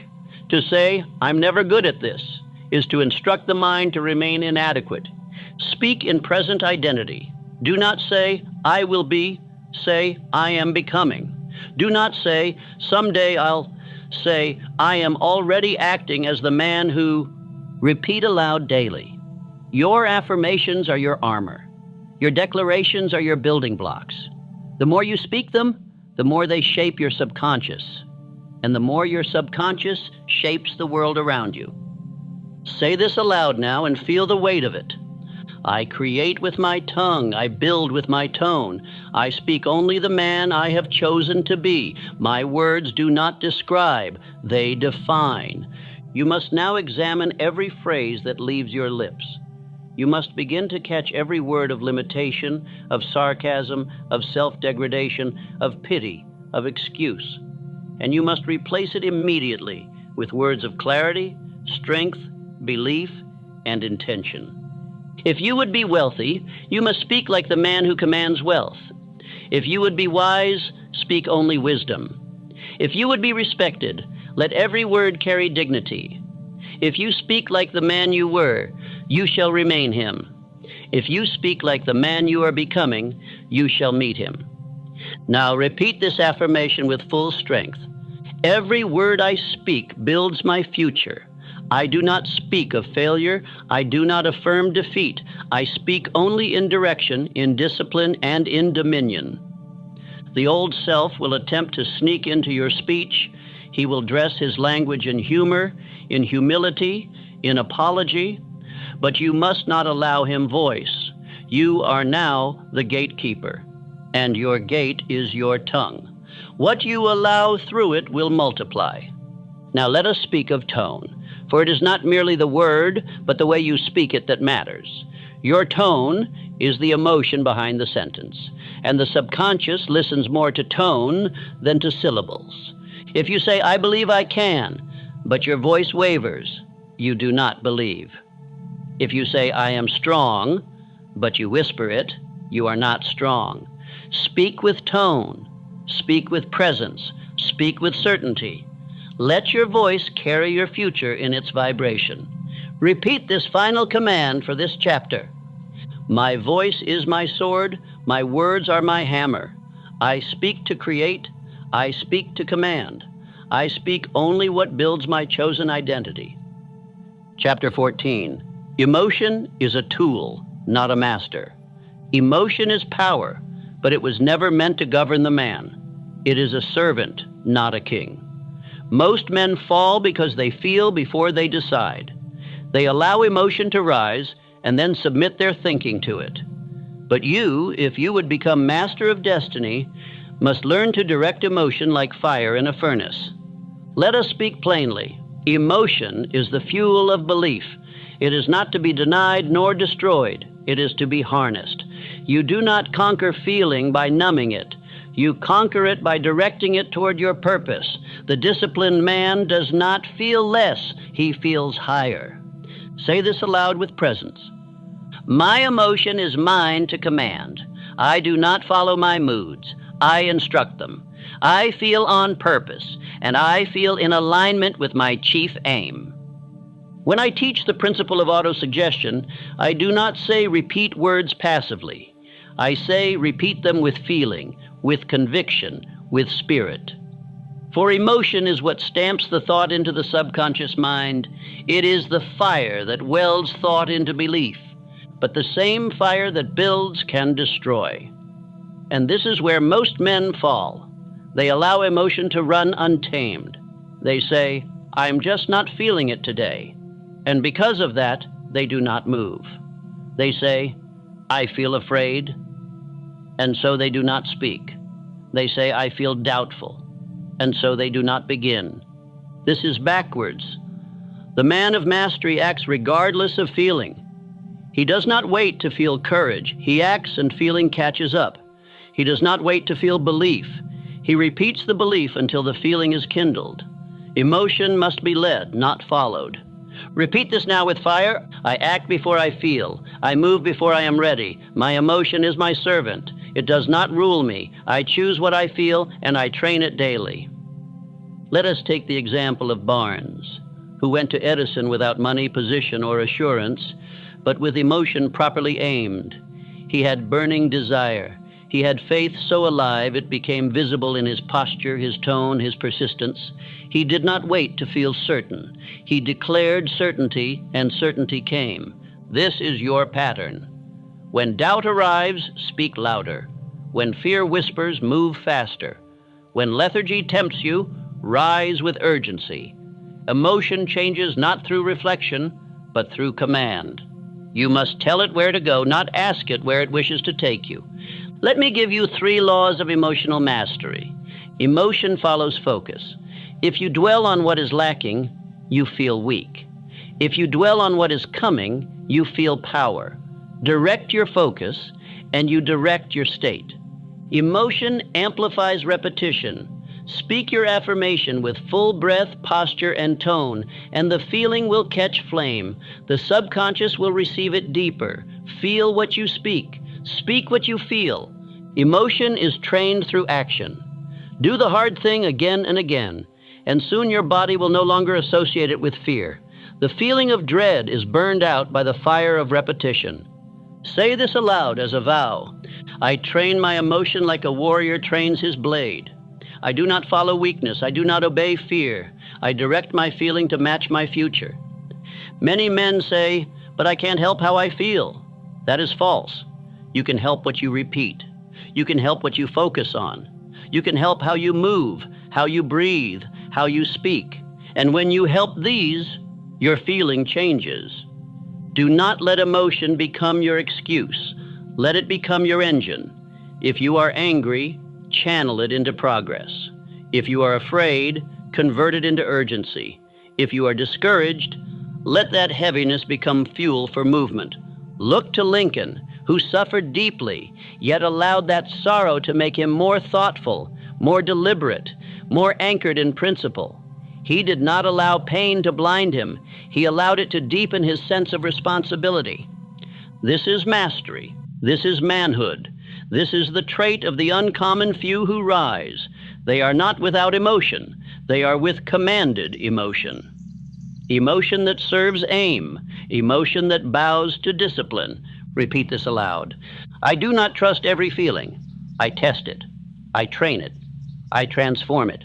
I rise in emotion that serves me, and I discard what weakens me. This is why I teach morning rituals. Not because of mysticism, but because they train the feeling before the world has a chance to corrupt it. A man who repeats his aim, his affirmation, and his belief aloud each morning walks into the world already full. His emotion is set. His tone is aligned. His being is calibrated. If you do not set your emotion, the world will do it for you. And the world is not concerned with your greatness. You must become your own mental engineer. You must decide what to feel, how to feel it, and how long to feel it, then train your body and mind to obey. Final affirmation of this chapter, repeat now. I feel on purpose. I do not follow emotion. I form it. I do not wait for strength. I ignite it. My mind is captain. My emotion is crew. Chapter 15. Action is the proof of belief. You may say what you believe. You may write it on paper, declare it aloud, repeat it in silence, but until you act, it is not yours. Belief is not a whisper in the dark. Belief is the hand that moves. Belief is the step that walks. Belief is the decision that risks. And until you act on what you claim to believe, your mind will not accept it as truth. You may speak 1,000 affirmations, but if your hands are idle, your feet are still, your calendar remains blank, then those affirmations are empty rituals. The subconscious mind accepts belief through movement. Action is the final seal. Action makes it real. Say this aloud. My belief is proven by action. I do not wait. I do not ponder endlessly. I move. I act. I do. Understand this. The man who acts builds evidence, and evidence strengthens belief. Every time you act in alignment with your chief aim, you tell your subconscious, "This is who I am." Every small decision made in faith becomes a stone in the fortress of identity. Do not confuse thought for belief. Many men think, few act. Many wish, few building. Many affirm in private, yet flee the first opportunity to prove their belief through bold action. But belief without action is a seed thrown on stone. It cannot take root. Let me remind you of Ford. When he decided to create the V8 engine, every engineer told him it was impossible. But Ford didn't wait for agreement. He gave the order. He acted. He forced belief into the blueprint. That is the nature of one who believes. He acts as though his vision is already fact. So must you. If you believe in your purpose, then schedule it, build it, speak it aloud to others. Begin now, not next week. The subconscious watches closely. It notes when your actions match your affirmations. When they do, belief is deepened. When they don't, belief dissolves. Repeat this now. I act before the world approves. I act before conditions are perfect. My action is the signal that my belief is real. Do not wait for emotion to feel strong. Do not wait for motivation to be high. Do not wait for clarity to be complete. Act, and you will feel. Act, and you will find strength. Act, and clarity will come. Action cures doubt. Action silences fear. Action quiets the inner critic. It is not thought that silences anxiety, it is action. Thought may stir belief, but only doing forges it into your nervous system. You must take steps, make decisions, speak aloud, walk into the room, even when your mind trembles. This is why I command repetition in both speech and execution. When you say your affirmation, follow it with a move. If you say, "I am disciplined," then wake early and prove it. If you say, "I am courageous," then speak when it is hard. If you say, "I am a builder," then build today, not tomorrow. Repeat this with resolve. My belief lives in my calendar. My belief walks in my steps. My belief is shown by how I rise, how I speak, how I move. The man who waits to act until he feels worthy will never act. Worthiness is built through action. No man is ready at the beginning. No man begins with perfect faith, but the one who moves anyway. He is the one whose mind rewires. Let us look to Carnegie, who as a boy worked as a telegraph messenger. He did not wait for riches to behave with honor. He acted with excellence when no one watched. He carried himself with vision before others believed. And those actions, not just his thoughts, built a mind of dominion. That is your standard. You are not simply a speaker of new ideas. You are an executor of new identity. Let your belief touch the world. Let your footsteps speak for your declarations. Let your discipline carry your desires from the unseen into the visible. Say this again with boldness. I do not wait. I move. I act. I do. My belief is not hidden in theory. It is written in my behavior. Every day must contain proof. You must build a body of evidence. So when doubt comes, you can point to your deeds. When fear arrives, you can say, I've already begun. When resistance appears, you can press forward on the strength of your own movement.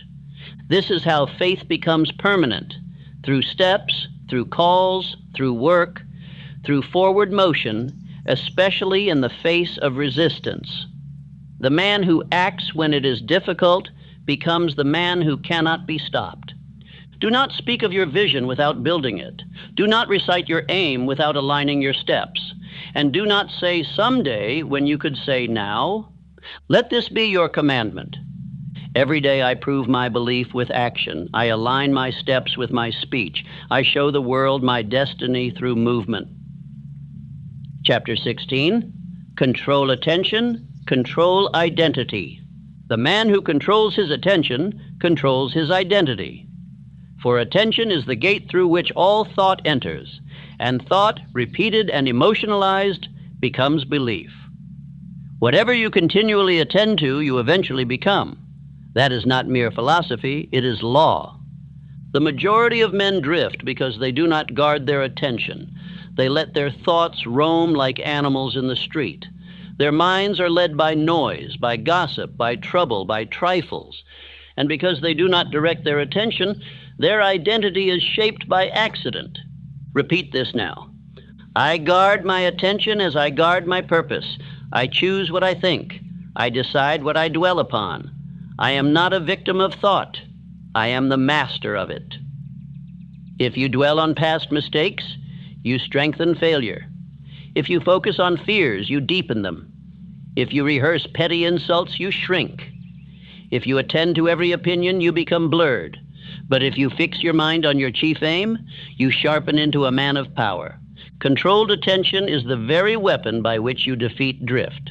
When the mind strays, you pull it back. When fear rises, you focus on faith. When distractions tempt, you return to your aim. When emotion floods, you anchor in repetition. This is not mere discipline. It is the work of becoming. Say this aloud. I bring my thoughts under command. I do not feed fear. I do not feed failure.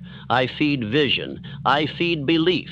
I feed only what I wish to multiply. You must now make it your habit to catch your mind wandering and bring it home. You must create a routine of attentional mastery. Let nothing enter your awareness that does not belong to the man you are becoming. Here is your daily method. Start the day with clear direction. Before the world can scatter your attention, speak your definite chief aim aloud. Let it guide your mind like a compass. Interrupt negative drift. When you catch your mind revisiting weakness, fear, or old memories, speak an affirmation aloud to shift direction. Say, I do not feed this thought, I choose another. Review your aim throughout the day, on paper, on your wall, in your speech. Return to it when tired. Return to it when tempted. Let no hour pass without realigning your attention. End the day in reflection. Ask, where did my attention dwell today? If it wandered, forgive yourself, but correct. If it was focused, reward yourself with praise. This is the invisible discipline of the powerful. The man who guards his attention builds a self that cannot be disturbed. He is not ruled by trend, by mockery, or even by circumstance, because his mind has been trained to remain upon his chosen path. Let us look to Lincoln once again. During war, criticism, loss, and fatigue, he fixed his attention on the preservation of Union. He read, studied, reflected, and spoke always from this aim. Others yelled, he remained focused. Others panicked, he returned to purpose. That focus shaped a nation. So must you remain. You are not to be ruled by impulse. You are not to chase every distraction. You are to build a mind that obeys your higher self. And you do so by the daily return to your chief aim, 1,000 times a day, if necessary. For the mind wanders, but it can be brought back. Repeat this now as a command. I direct my attention as a captain steers his ship. I do not drift. I do not sway. I keep my mind fixed upon the future I am building. Do not underestimate this. Attention is life. What you attend to, you create. What you ignore, dies. If you constantly return your attention to discipline, to purpose, to faith, to action, then discipline, purpose, faith, and action become your nature. Let me offer you this final instruction. Write your definite chief aim in large, visible words. Place it where your eyes must meet it daily. Let it stare back at you. Let it correct you. Let it demand your attention when the world tries to scatter it.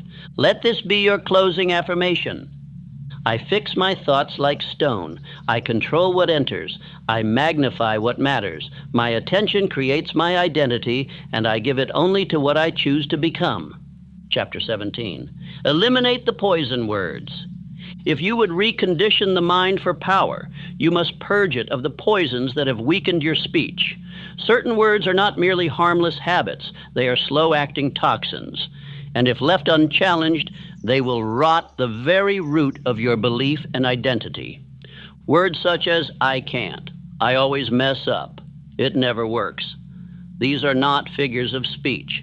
They are commands to your subconscious mind, and the subconscious, being neutral and obedient, accepts them as instructions and builds your identity accordingly. Say this now with strength. I no longer speak poison. I no longer affirm limitation. I no longer agree with weakness. My words now build. My words now strengthen. My words now lead. Each time you say, I'm just not that type of person, you instruct your subconscious to preserve that limitation. Each time you joke about being lazy, being unlucky, being incapable, you are carving that belief deeper into your being. The mind does not understand humor. It understands repetition. Let me be clear. There is no neutral language. Every word either builds or breaks. It either pulls you toward your purpose or anchors you in your past. There are no idle phrases. Each sentence is either a servant of your aim or an ally of your fear. If you catch yourself saying, I can't, you must immediately follow it with, but I am learning. If you hear yourself say, I always fail, replace it with, that was then. Now I persist. You must rewrite every limiting phrase in real time. This is not optional. It is essential. Repeat this aloud. I do not repeat failure. I do not speak defeat. I do not curse my own path. I speak only words that direct, empower, and instruct my mind to rise. I instruct you now, keep a log for 1 week. Write down every phrase you say aloud that weakens your aim. Every I don't know, every I'm not sure, every I'll try must be recorded. And then rewrite them.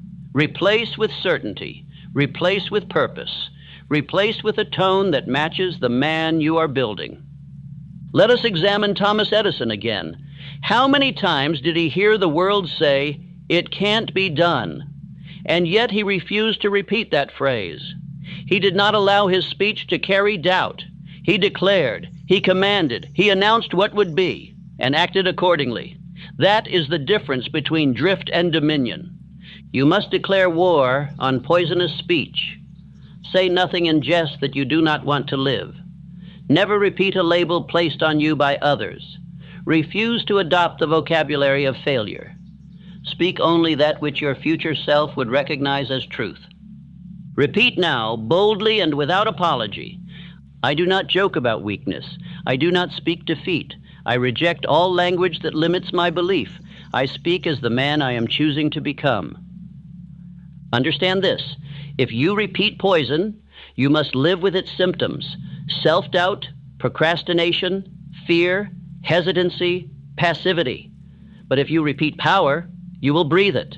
You will walk in it. You will become it, not by accident, but by design.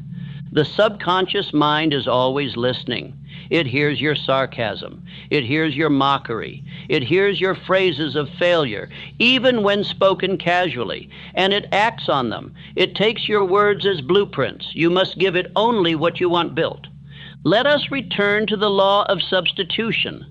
If you catch yourself saying, I'm not good with people, substitute it with, I am learning to speak with confidence.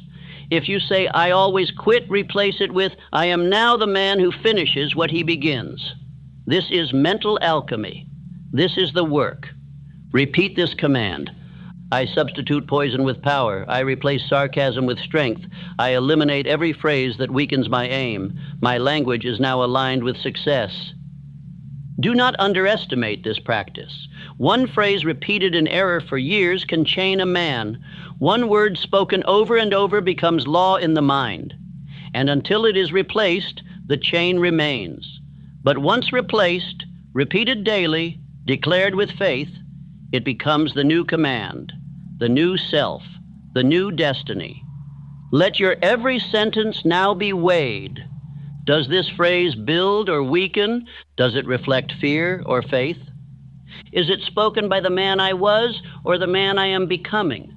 And if the answer condemns it, cast it out, replace it, rewrite your tongue, and you will rewrite your identity. Final affirmation. Say it aloud. My words now serve my destiny. I speak nothing that poisons. I declare only that which builds. My tongue is my tool of creation, and I wield it with precision. Chapter 18, Repetition Creates Rhythm. All success, whether of character, wealth, influence, or mastery, is the result of rhythm, not rush, not randomness, rhythm.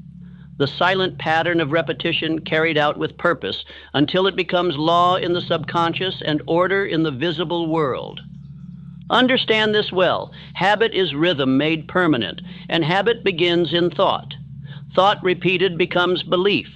Belief expressed becomes behavior, and behavior continued becomes rhythm. It is this rhythm that governs the man, either as a servant to his aim or a slave to his drift. Repeat this now with certainty. I build my life through rhythm. I repeat only what I want to keep. I train my mind through the daily return to purpose. The subconscious mind is influenced most deeply not by brilliance, but by repetition. It accepts what it hears often, especially when spoken with emotion. If you repeat weakness, it becomes rhythm. If you repeat discipline, that too becomes rhythm. It is through this repetition that men program either defeat or dominion. Most do so unconsciously. They allow the environment to dictate what they hear, read, say, and believe. They allow the television, the gossip, the complaint, the sarcasm, and those rhythms are planted without resistance. But the man who rises to the heights of success plants his own rhythm. He chooses what to repeat. He chooses what to hear. He chooses what to say aloud each day. And through this deliberate repetition, he creates a current too strong for failure to survive in. Let me give you the formula. Speak your definite chief aim aloud twice daily. Do not mumble it. Do not merely recite it. Declare it. Let your voice carry the weight of belief. Let your body feel it. Repeat your affirmations aloud, morning and night. Choose words that match the identity you are building. I am the man who executes. I am the man who commands attention. I am the man who finishes. Visualize with rhythm. Set a time each day to close your eyes and see the man you are becoming. See him move, speak, build, and command. The mind will begin to carve this image deeper with every repetition. Act with rhythm. Your calendar must reflect your identity. The man who acts only when inspired has no rhythm. The man who acts by schedule, he is creating order within chaos. Repeat this now. I live by chosen rhythm. My day is structured around purpose. My thoughts return to my aim again and again until I become it. This is how hypnotic rhythm works. It is the silent current that carries a man forward or drags him downward. Most men are pulled into a rhythm of doubt, delay, indecision, complaint. But the builder of a new identity chooses his own beat. He becomes immune to distraction because he is tuned to a deeper pulse, the pulse of decision. Let us remember Andrew Carnegie. Before steel became his empire, he lived in rhythm. He read the same principles over and over. He surrounded himself with men who repeated vision aloud. His decisions became habits.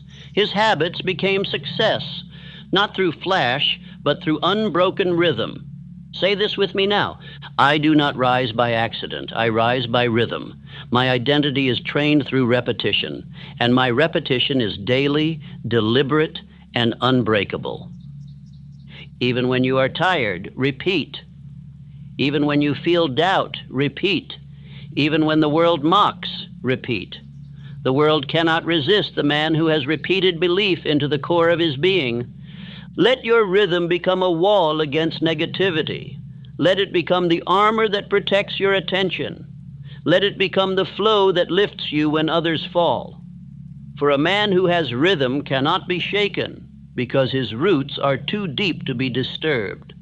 Affirm this now as law.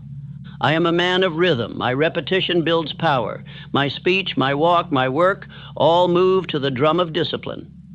This is not just mental training, it is spiritual warfare. You are driving out the rhythm of defeat and installing the rhythm of greatness. Each day you repeat, you deepen the trench of belief. Each day you say it again, walk it again, choose it again, you become more immune to hesitation. This is how nature operates. The sun rises with rhythm, the heart beats with rhythm, the tide moves with rhythm. So must your mind, if you wish to rise above the masses who drift in chaos. Make no mistake, repetition is not childish. Repetition is not beneath the wise. Repetition is the path of mastery. The champions of every domain repeated the same few actions with precision. They did not seek novelty, they sought rhythm. Let this be your closing affirmation. Repetition is my ritual. Rhythm is my path. I rise because I return again and again to purpose, to speech, to belief, to action. Chapter 19. Protect your mental diet. Just as a man's body becomes the result of what he consumes, so too does a man's mind become the result of what he allows in. The mental diet you feed upon daily will determine whether you rise in dominion or rot in doubt. You cannot think clearly while feeding on poison. You cannot hold faith while absorbing fear. Let me say this clearly and without apology. Most men are mentally sick not by chance but by choice. They listen to weak speech. They keep company with gossipers. They consume idle words, drama, and complaints like meals. And they wonder why they feel no strength in thought. Say this aloud now with full awareness. I do not consume what weakens me. I do not feast on fear. I do not digest defeat. I feed only on what strengthens my belief. There are 5 laws to building a strong mental diet. Violate them and you will drift. Follow them and you will become unshakable. Law 1. No complaining. A single complaint, when repeated aloud, becomes a decree to the subconscious mind. It says, this is my condition, and I accept it. You may state facts, but never in the tone of a victim. Speak with clarity, not complaint. Law 2, no gossip. To speak of others' missteps is to shrink your own focus. The man who wastes thought on the failures of others will have none left for the building of his own fortune. Replace gossip with vision. Replace judgment with discipline. Law 3, no comparison. Do not dwell on the pace, appearance, or fortune of another man. This plants seeds of inadequacy in your own soil. Comparison poisons gratitude. Gratitude is the soil where confidence grows. Tend your own garden and let your growth speak for itself. Law 4. Consume only constructive speech and thought. If it does not feed your belief, if it does not strengthen your identity, if it does not reinforce your chief aim, it must be removed. You must become ruthless in curating your inputs. Law 5. Your environment must reflect your vision. The images, voices, books, and language around you must mirror the man you are becoming, not the man you are trying to forget. Decorate your room, your mind, and your speech with reminders of discipline and destiny. Repeat this aloud as a decree. My thoughts are sacred. My inputs are selective. I protect my mind as I protect my fortune. Only truth and purpose may enter. Let me tell you a truth. A single hour spent in the presence of mockers can undo a week of belief building. A single day surrounded by cynics can seed doubt that takes days to remove. That is why I instruct you. Protect your company, like a king protects his treasury. Think of Henry Ford, who was mocked repeatedly for refusing to read newspapers. They said he was ignorant. In truth, he was wise. He refused to consume the chaos of the day. He focused only on his work, his vision, and the men who believed with him. You must adopt the same strategy. If the news weakens your spirit, do not read it. If a conversation leaves you dull, do not return to it. If a friend mocks your discipline, remove him from your circle. You are building a mind, not collecting opinions. Say this now with resolve. I am responsible for what I consume. I guard my mind. I protect my thoughts. I feast only on that which builds the man I am becoming. Understand this. Belief is fragile in its early stages. Like fire, it must be fed carefully. A single gust of mockery can blow it out. But if you protect it, if you keep feeding it the proper mental diet, It becomes a flame, then a furnace, then a force that shapes your entire life. You must design your day with intention. From the moment you rise, ask, what shall I read? What shall I hear? Who shall I speak to? What will I allow into my inner world? This is not paranoia. It is preparation. The man who guards his inner life becomes master of his outer world. Let us remember Abraham Lincoln, who, during times of great national pressure, sought solitude not with idle conversation, but with the scriptures, with speeches, with writings that reminded him of purpose. He fed himself only what sustained strength. Let your home be a temple of purpose. Let your conversation reflect belief. Let your bookshelf shout destiny. Let your schedule echo your future. You are not just avoiding weakness, you are feeding strength. Repeat this aloud as law. I starve my doubt, I feed my faith, I silence distraction, I consume only what builds, my mental diet is now sacred. And if you fail in a moment, correct swiftly. Do not let one bad input spiral into a day of drifting. Forgive yourself, affirm anew, and return to your rhythm. This is mastery. This is ownership. This is the trait of men who refuse to be poisoned by the age in which they live. Chapter 20. The Mastermind for Identity Reinforcement. No man ever rose to lasting greatness alone. Not Edison, not Carnegie, not Ford, not Rockefeller. Every man who has built an empire first built a circle, a mastermind, a chosen council of minds in harmony with his aim. If you would reforge your identity, you must surround yourself with men who mirror your highest belief. Understand this now. Your identity does not grow in isolation. It grows through reflection, the reflection of those around you. You become like those whose voices you hear most often. If you walk with the defeated, you will adopt their tone. If you walk with the certain, you will speak their rhythm. Repeat this aloud. I choose my companions as I choose my thoughts. I walk with builders. I speak with believers. I allow only greatness near my mind. The mastermind is not a casual group. It is not social. It is sacred. It is a spiritual alliance based on a definite chief aim. Two or more minds working in perfect harmony become a third invisible force of wisdom, strength, and power. When I learned this law from Andrew Carnegie, he told me plainly that his personal fortune would have been impossible without his council of trusted men, men who shared his belief, spoke his language, and echoed his purpose. When his mind weakened, theirs strengthened him. When doubt crept in, their certainty expelled it. This is the function of your mastermind: to reaffirm the identity you are building, to speak your belief aloud when your own voice trembles, to look you in the eye and say, you are the man who finishes. You are the man who is chosen. You are the man who cannot be stopped. Say this aloud now with full conviction. I build my mastermind with intention. I speak only with those who reinforce belief. I walk only with those who walk toward power. If you cannot find such men yet, create them. Begin with imaginary counsel. Close your eyes and summon your heroes. Sit in silence and ask, what would Lincoln tell me?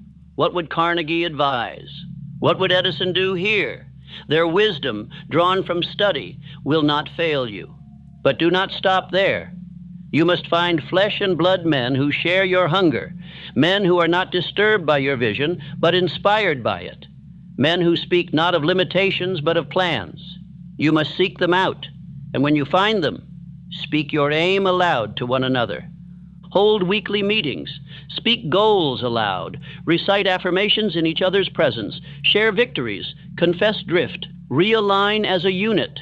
Let your voices train one another. Let your discipline become contagious. Let the mastermind reforge the man. Repeat this declaration with pride. I do not build alone. I rise with the few who believe. I sharpen my vision in the fire of shared belief. I form a mastermind, and I become unstoppable. Now let me warn you, the wrong companions will destroy your mind. A single doubter can drown your belief. A cynical voice, repeated enough, will become your voice.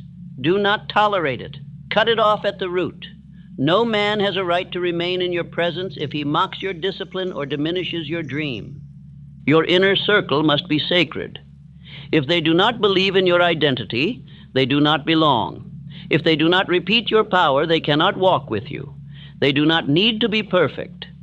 They need only to be devoted to growth, to belief, and to mutual ascension. Let us remember Woodrow Wilson, who surrounded himself with a group of statesmen and scholars who believed in his vision of global peace. Even when the world rejected him, his counsel kept him focused. It is through that alliance that history was moved. Say this now, aloud and boldly. My circle builds me. My mastermind refines me. I speak only with those who strengthen my identity. I walk only with those who walk in vision. Your mission this week is clear. Identify the voices in your life. Which ones reinforce your power? Which ones weaken your identity? Keep the first. Replace the second. Your destiny cannot survive in an environment that contradicts your aim. If you must walk alone until you find the right men, so be it. It is better to walk in solitude than in sabotage, but you will find them. The law of harmony attracts those on the same path, and once found, you will rise faster, speak clearer, and walk straighter than ever before. Final affirmation. Say this now with clarity. I am never alone in belief. I summon my mastermind. I build a council of fire. My identity is reinforced by men of faith, discipline, and vision. Chapter 21. Visualize with certainty. Before a man becomes great in the sight of the world, he must become great in the vision of his own mind. All power begins in the unseen, and that which is unseen can be made visible through the art of clear, repeated emotional visualization. Not vague daydreaming, but organized imagery, felt and believed with all the force of faith. You must train yourself to see with clarity, not as a child dreams, but as a commander plans. You must see the man you intend to become in precise detail.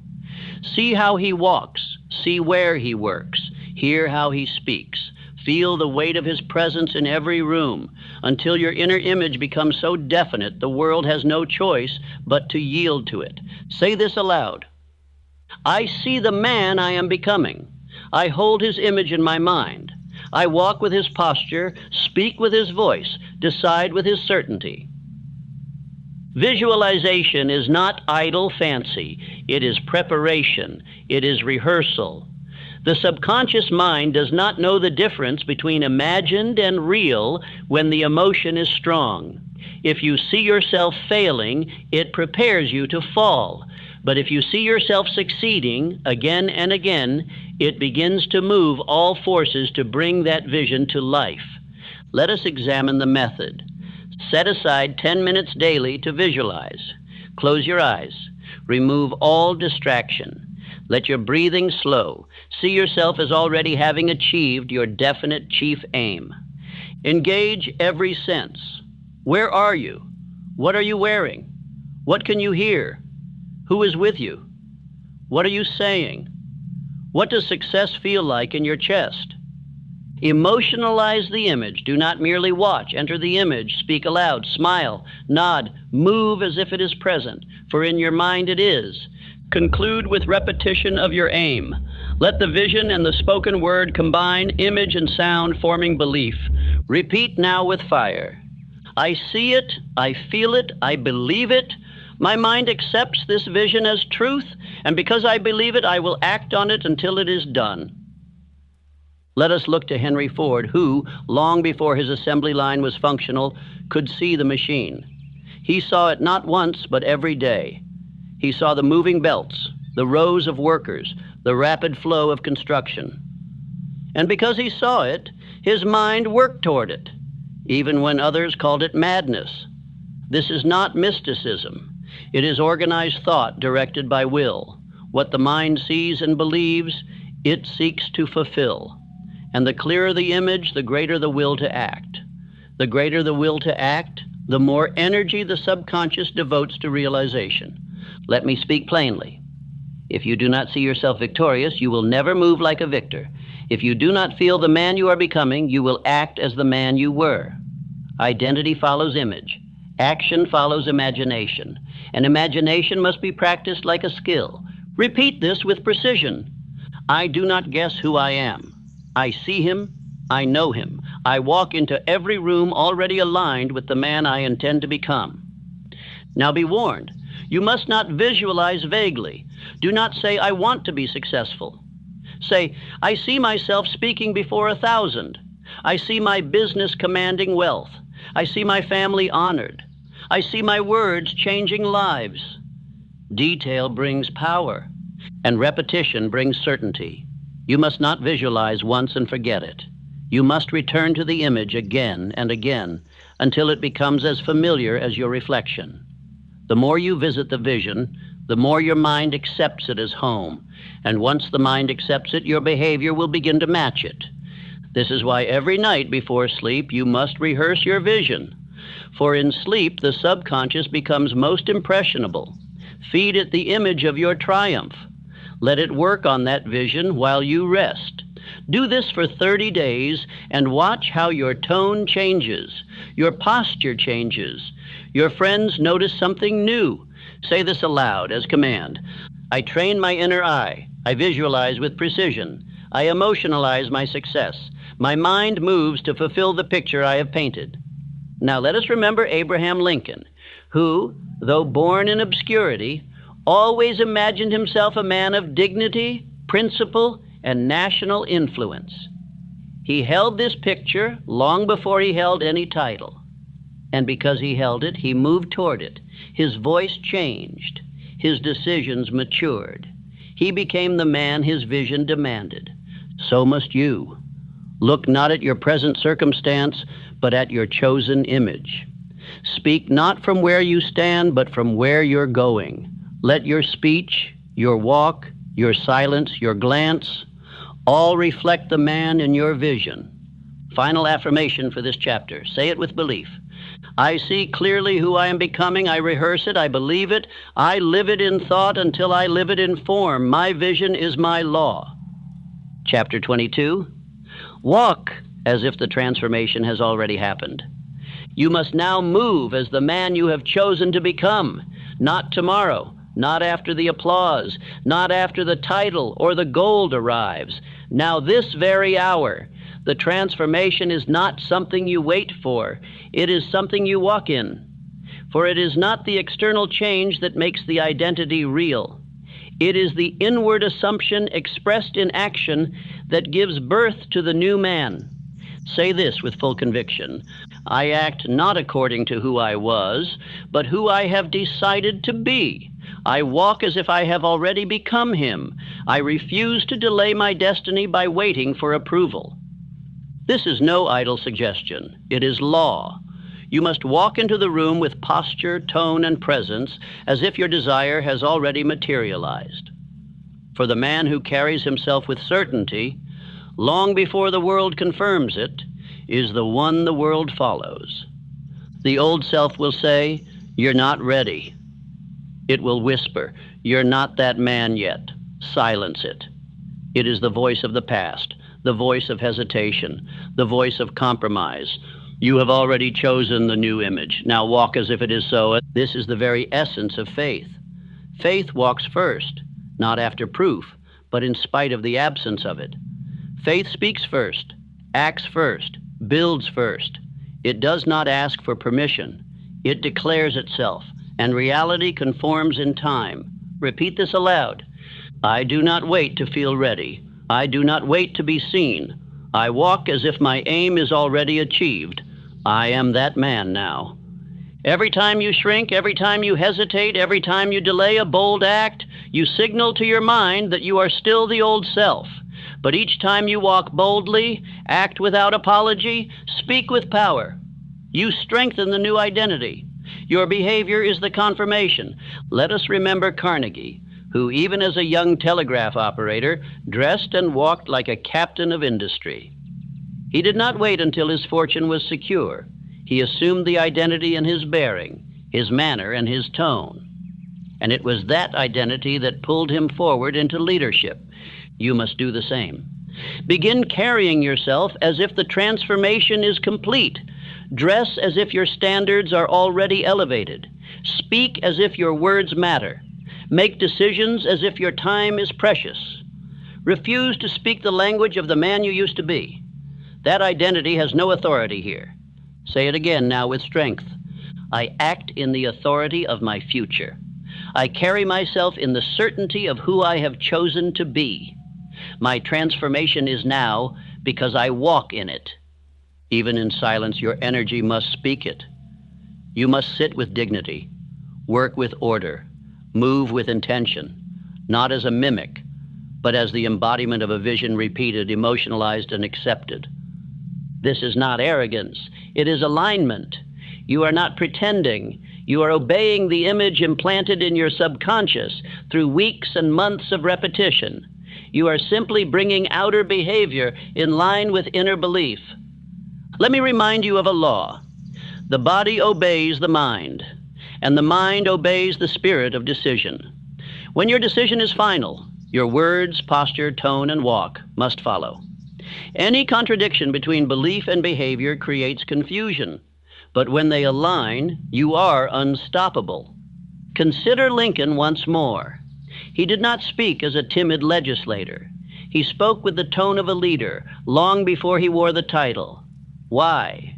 Because he had already accepted the burden of purpose, and that acceptance shaped his every motion. He walked in his role before it was given. So must you now begin. Let your environment feel your identity. Do not explain it. Do not defend it. Simply carry it.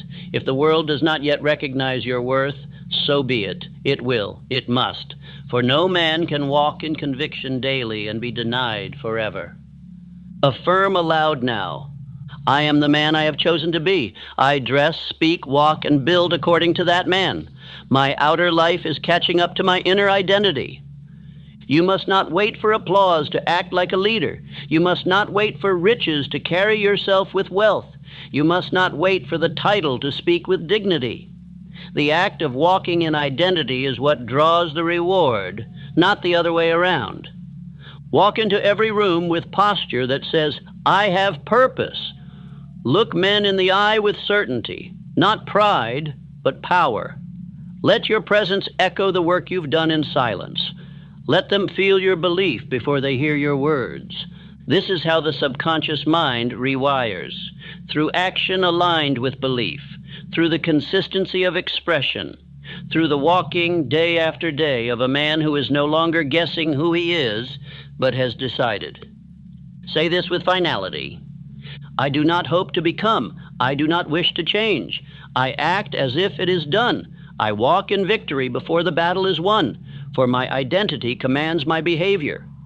This is your charge. Let every step match the vision. Let every action affirm the change. Let every room you enter adjust to your tone, not the other way around. This is how kings rise. This is how leaders emerge. This is how the old self dies, by refusing to be walked in. Chapter 23. Repetition in the dark bears, fruit in the light. There will come a season when no one claps, no one watches, no one speaks your name. It is here that most men quit, not because they were unworthy, but because they could not bear the silence of unseen effort. But I tell you, it is the man who repeats in darkness who earns his victory in the light. You must understand this law. Results are always delayed. Growth is always invisible before it is undeniable. The tree forms beneath the soil. The foundation is laid beneath the surface. And the man you are becoming is shaped long before the world takes notice. Repeat this aloud now. I continue my repetitions without applause. I repeat truth when no one sees. I rehearse success when no one believes. I prepare while the world sleeps. Do not mistake delay for denial. If you do not yet see the fruit, do not dig up the seed. Do not question the process. If you are repeating your definite chief aim, speaking your affirmations aloud, visualizing with feeling, walking in identity, you are building, whether seen or not, But you must persist through the void. The space between who you were and who you are becoming is sacred. It is the testing ground. Will you speak belief when your outer world still reflects the past? Will you walk in power before the world bows to it? This is the trial of every great man. Ford repeated vision when factories failed. Edison persisted through darkness long before the light was invented. Lincoln carried purpose while bearing public criticism. They did not wait to be seen to act. They acted until they could no longer be ignored. Repeat this now with fire. My work in the dark is not wasted. My silence is strength. My repetition bears fruit even when unseen. I continue, I persist, I rise. There is a danger in needing recognition too early. It causes the weak to stop just before the breakthrough. It leads the undisciplined to trade the permanent reward for temporary applause. But the man of destiny keeps going, not for praise, but because his identity demands it. Let us be clear. Your subconscious does not care whether the world sees your progress. It responds only to your rhythm. It obeys only your repeated commands. And every day you repeat with faith. You etch a new pattern into the unseen parts of your mind until the surface must change to reflect it. This is the rhythm of nature. First root, then fruit. First belief, then result. First repetition in private, then harvest in public. You must fall in love with the silence of effort, with the lonely discipline, with the unseen decision. That is where greatness is forged. Say this aloud. I do not need the world's eyes to become who I am. I do not need permission to persist. My destiny is confirmed in repetition, not recognition. When doubt creeps in, return to your rhythm. When fatigue rises, return to your aim. When silence feels heavy, speak louder to yourself. For in the echo of your own voice, you remind your spirit that the process is working. Let us remember a salesman I once knew. He repeated his sales pitch in the mirror every morning, though for weeks he made no sale. His friends mocked him. His competitors pitied him. But he repeated anyway. And one day his voice had changed. His tone carried belief.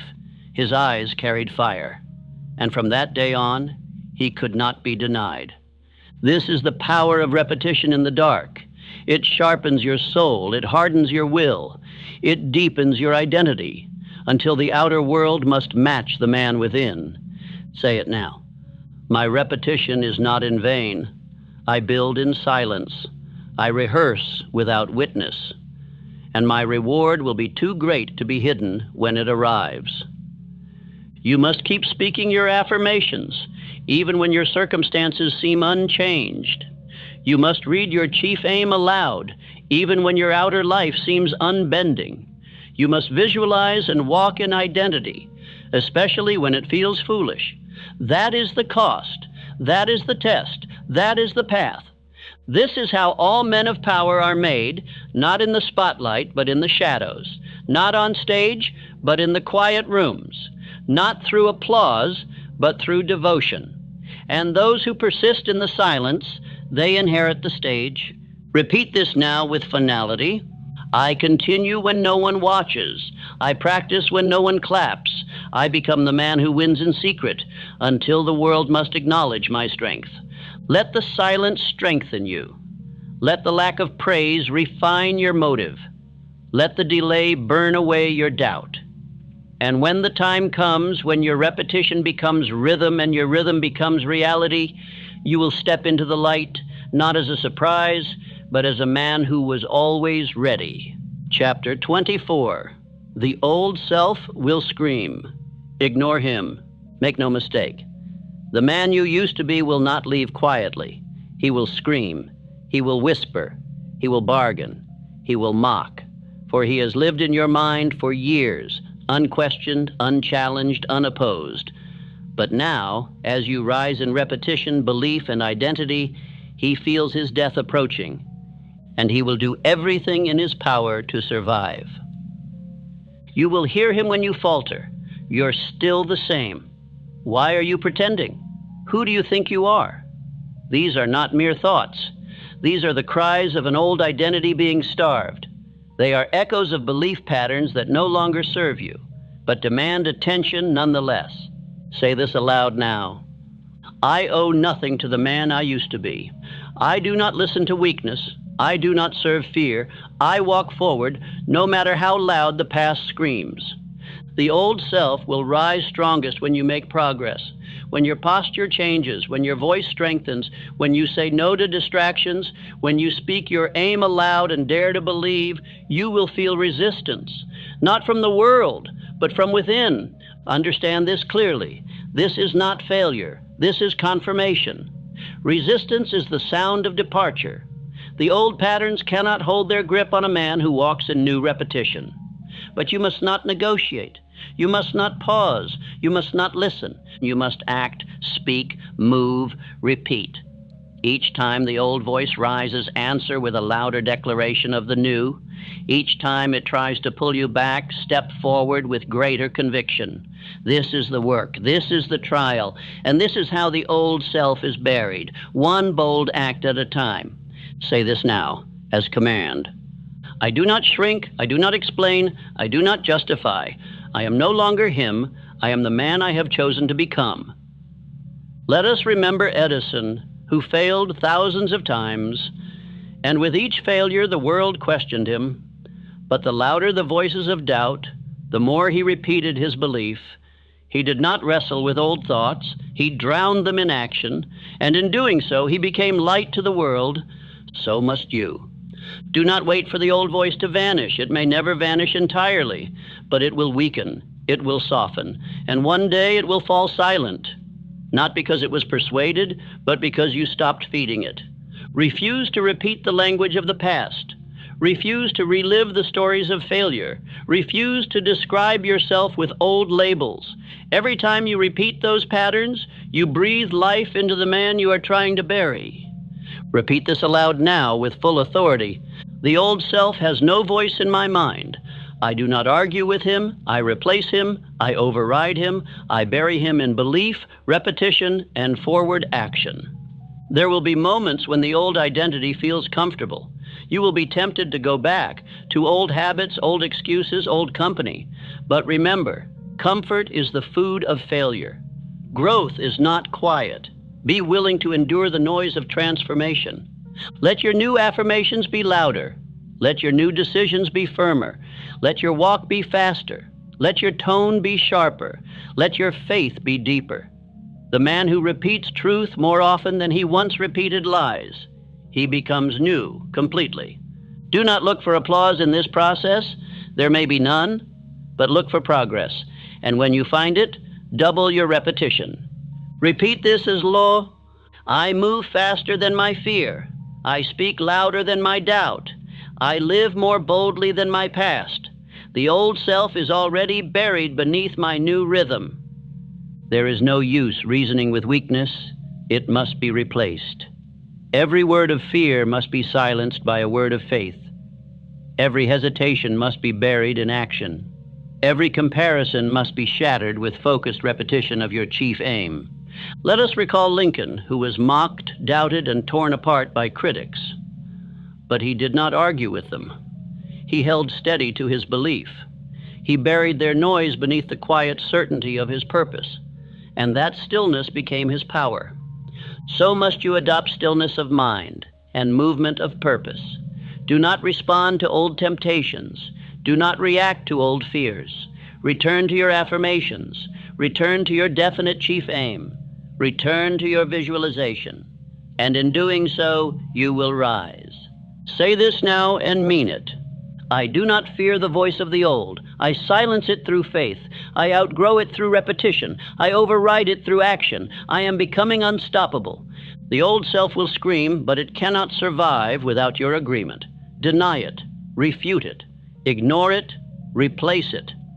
And the world will never again confuse you with the man you once were. Chapter 25. The man you programmed must now be protected. You have fought through silence. You have repeated in darkness. You have overridden the voice of your former self. Now a new identity has taken root. This man, built through affirmation, discipline, visualization, and belief, is your greatest possession. And now he must be guarded. The work is not finished when the mind is reformed. It has only begun. For what is newly formed is still tender, still vulnerable to the old ways, still watched by doubt, which waits silently, hoping you return to comfort. You must not. You dare not. Say this aloud. The man I have built is sacred. I protect him. I defend him. I surround him with order, purpose, and belief. You must now become a guardian of your identity. Every word, every voice, every place you return to must be examined, for the path that leads backward is always well lit and familiar. You must not walk it again. Your speech must remain clean. Your thoughts must stay chosen. Your companions must be filtered. Your rituals must be kept. Do not allow old inputs to rewrite the new program. If you leave the gates unguarded, the weeds will return. Repeat this with clarity. I do not return to who I was. I do not revisit weakness. I maintain my identity through protection and obedience to principle. Your protection begins with speech. Never speak of yourself in terms of failure, fatigue, or fear. Every word is a decree to the subconscious. Every sentence shapes the man you are becoming. Speak only what you intend to become law. It continues with association. Be ruthless. Even a single doubting voice, if heard often enough, can undo weeks of belief building. Do not entertain small-minded conversation. Do not walk among mockers. They do not see the man you are. They only remember the man you were. Let us remember Ford, who famously said, "If you think you can or think you can't, you are right."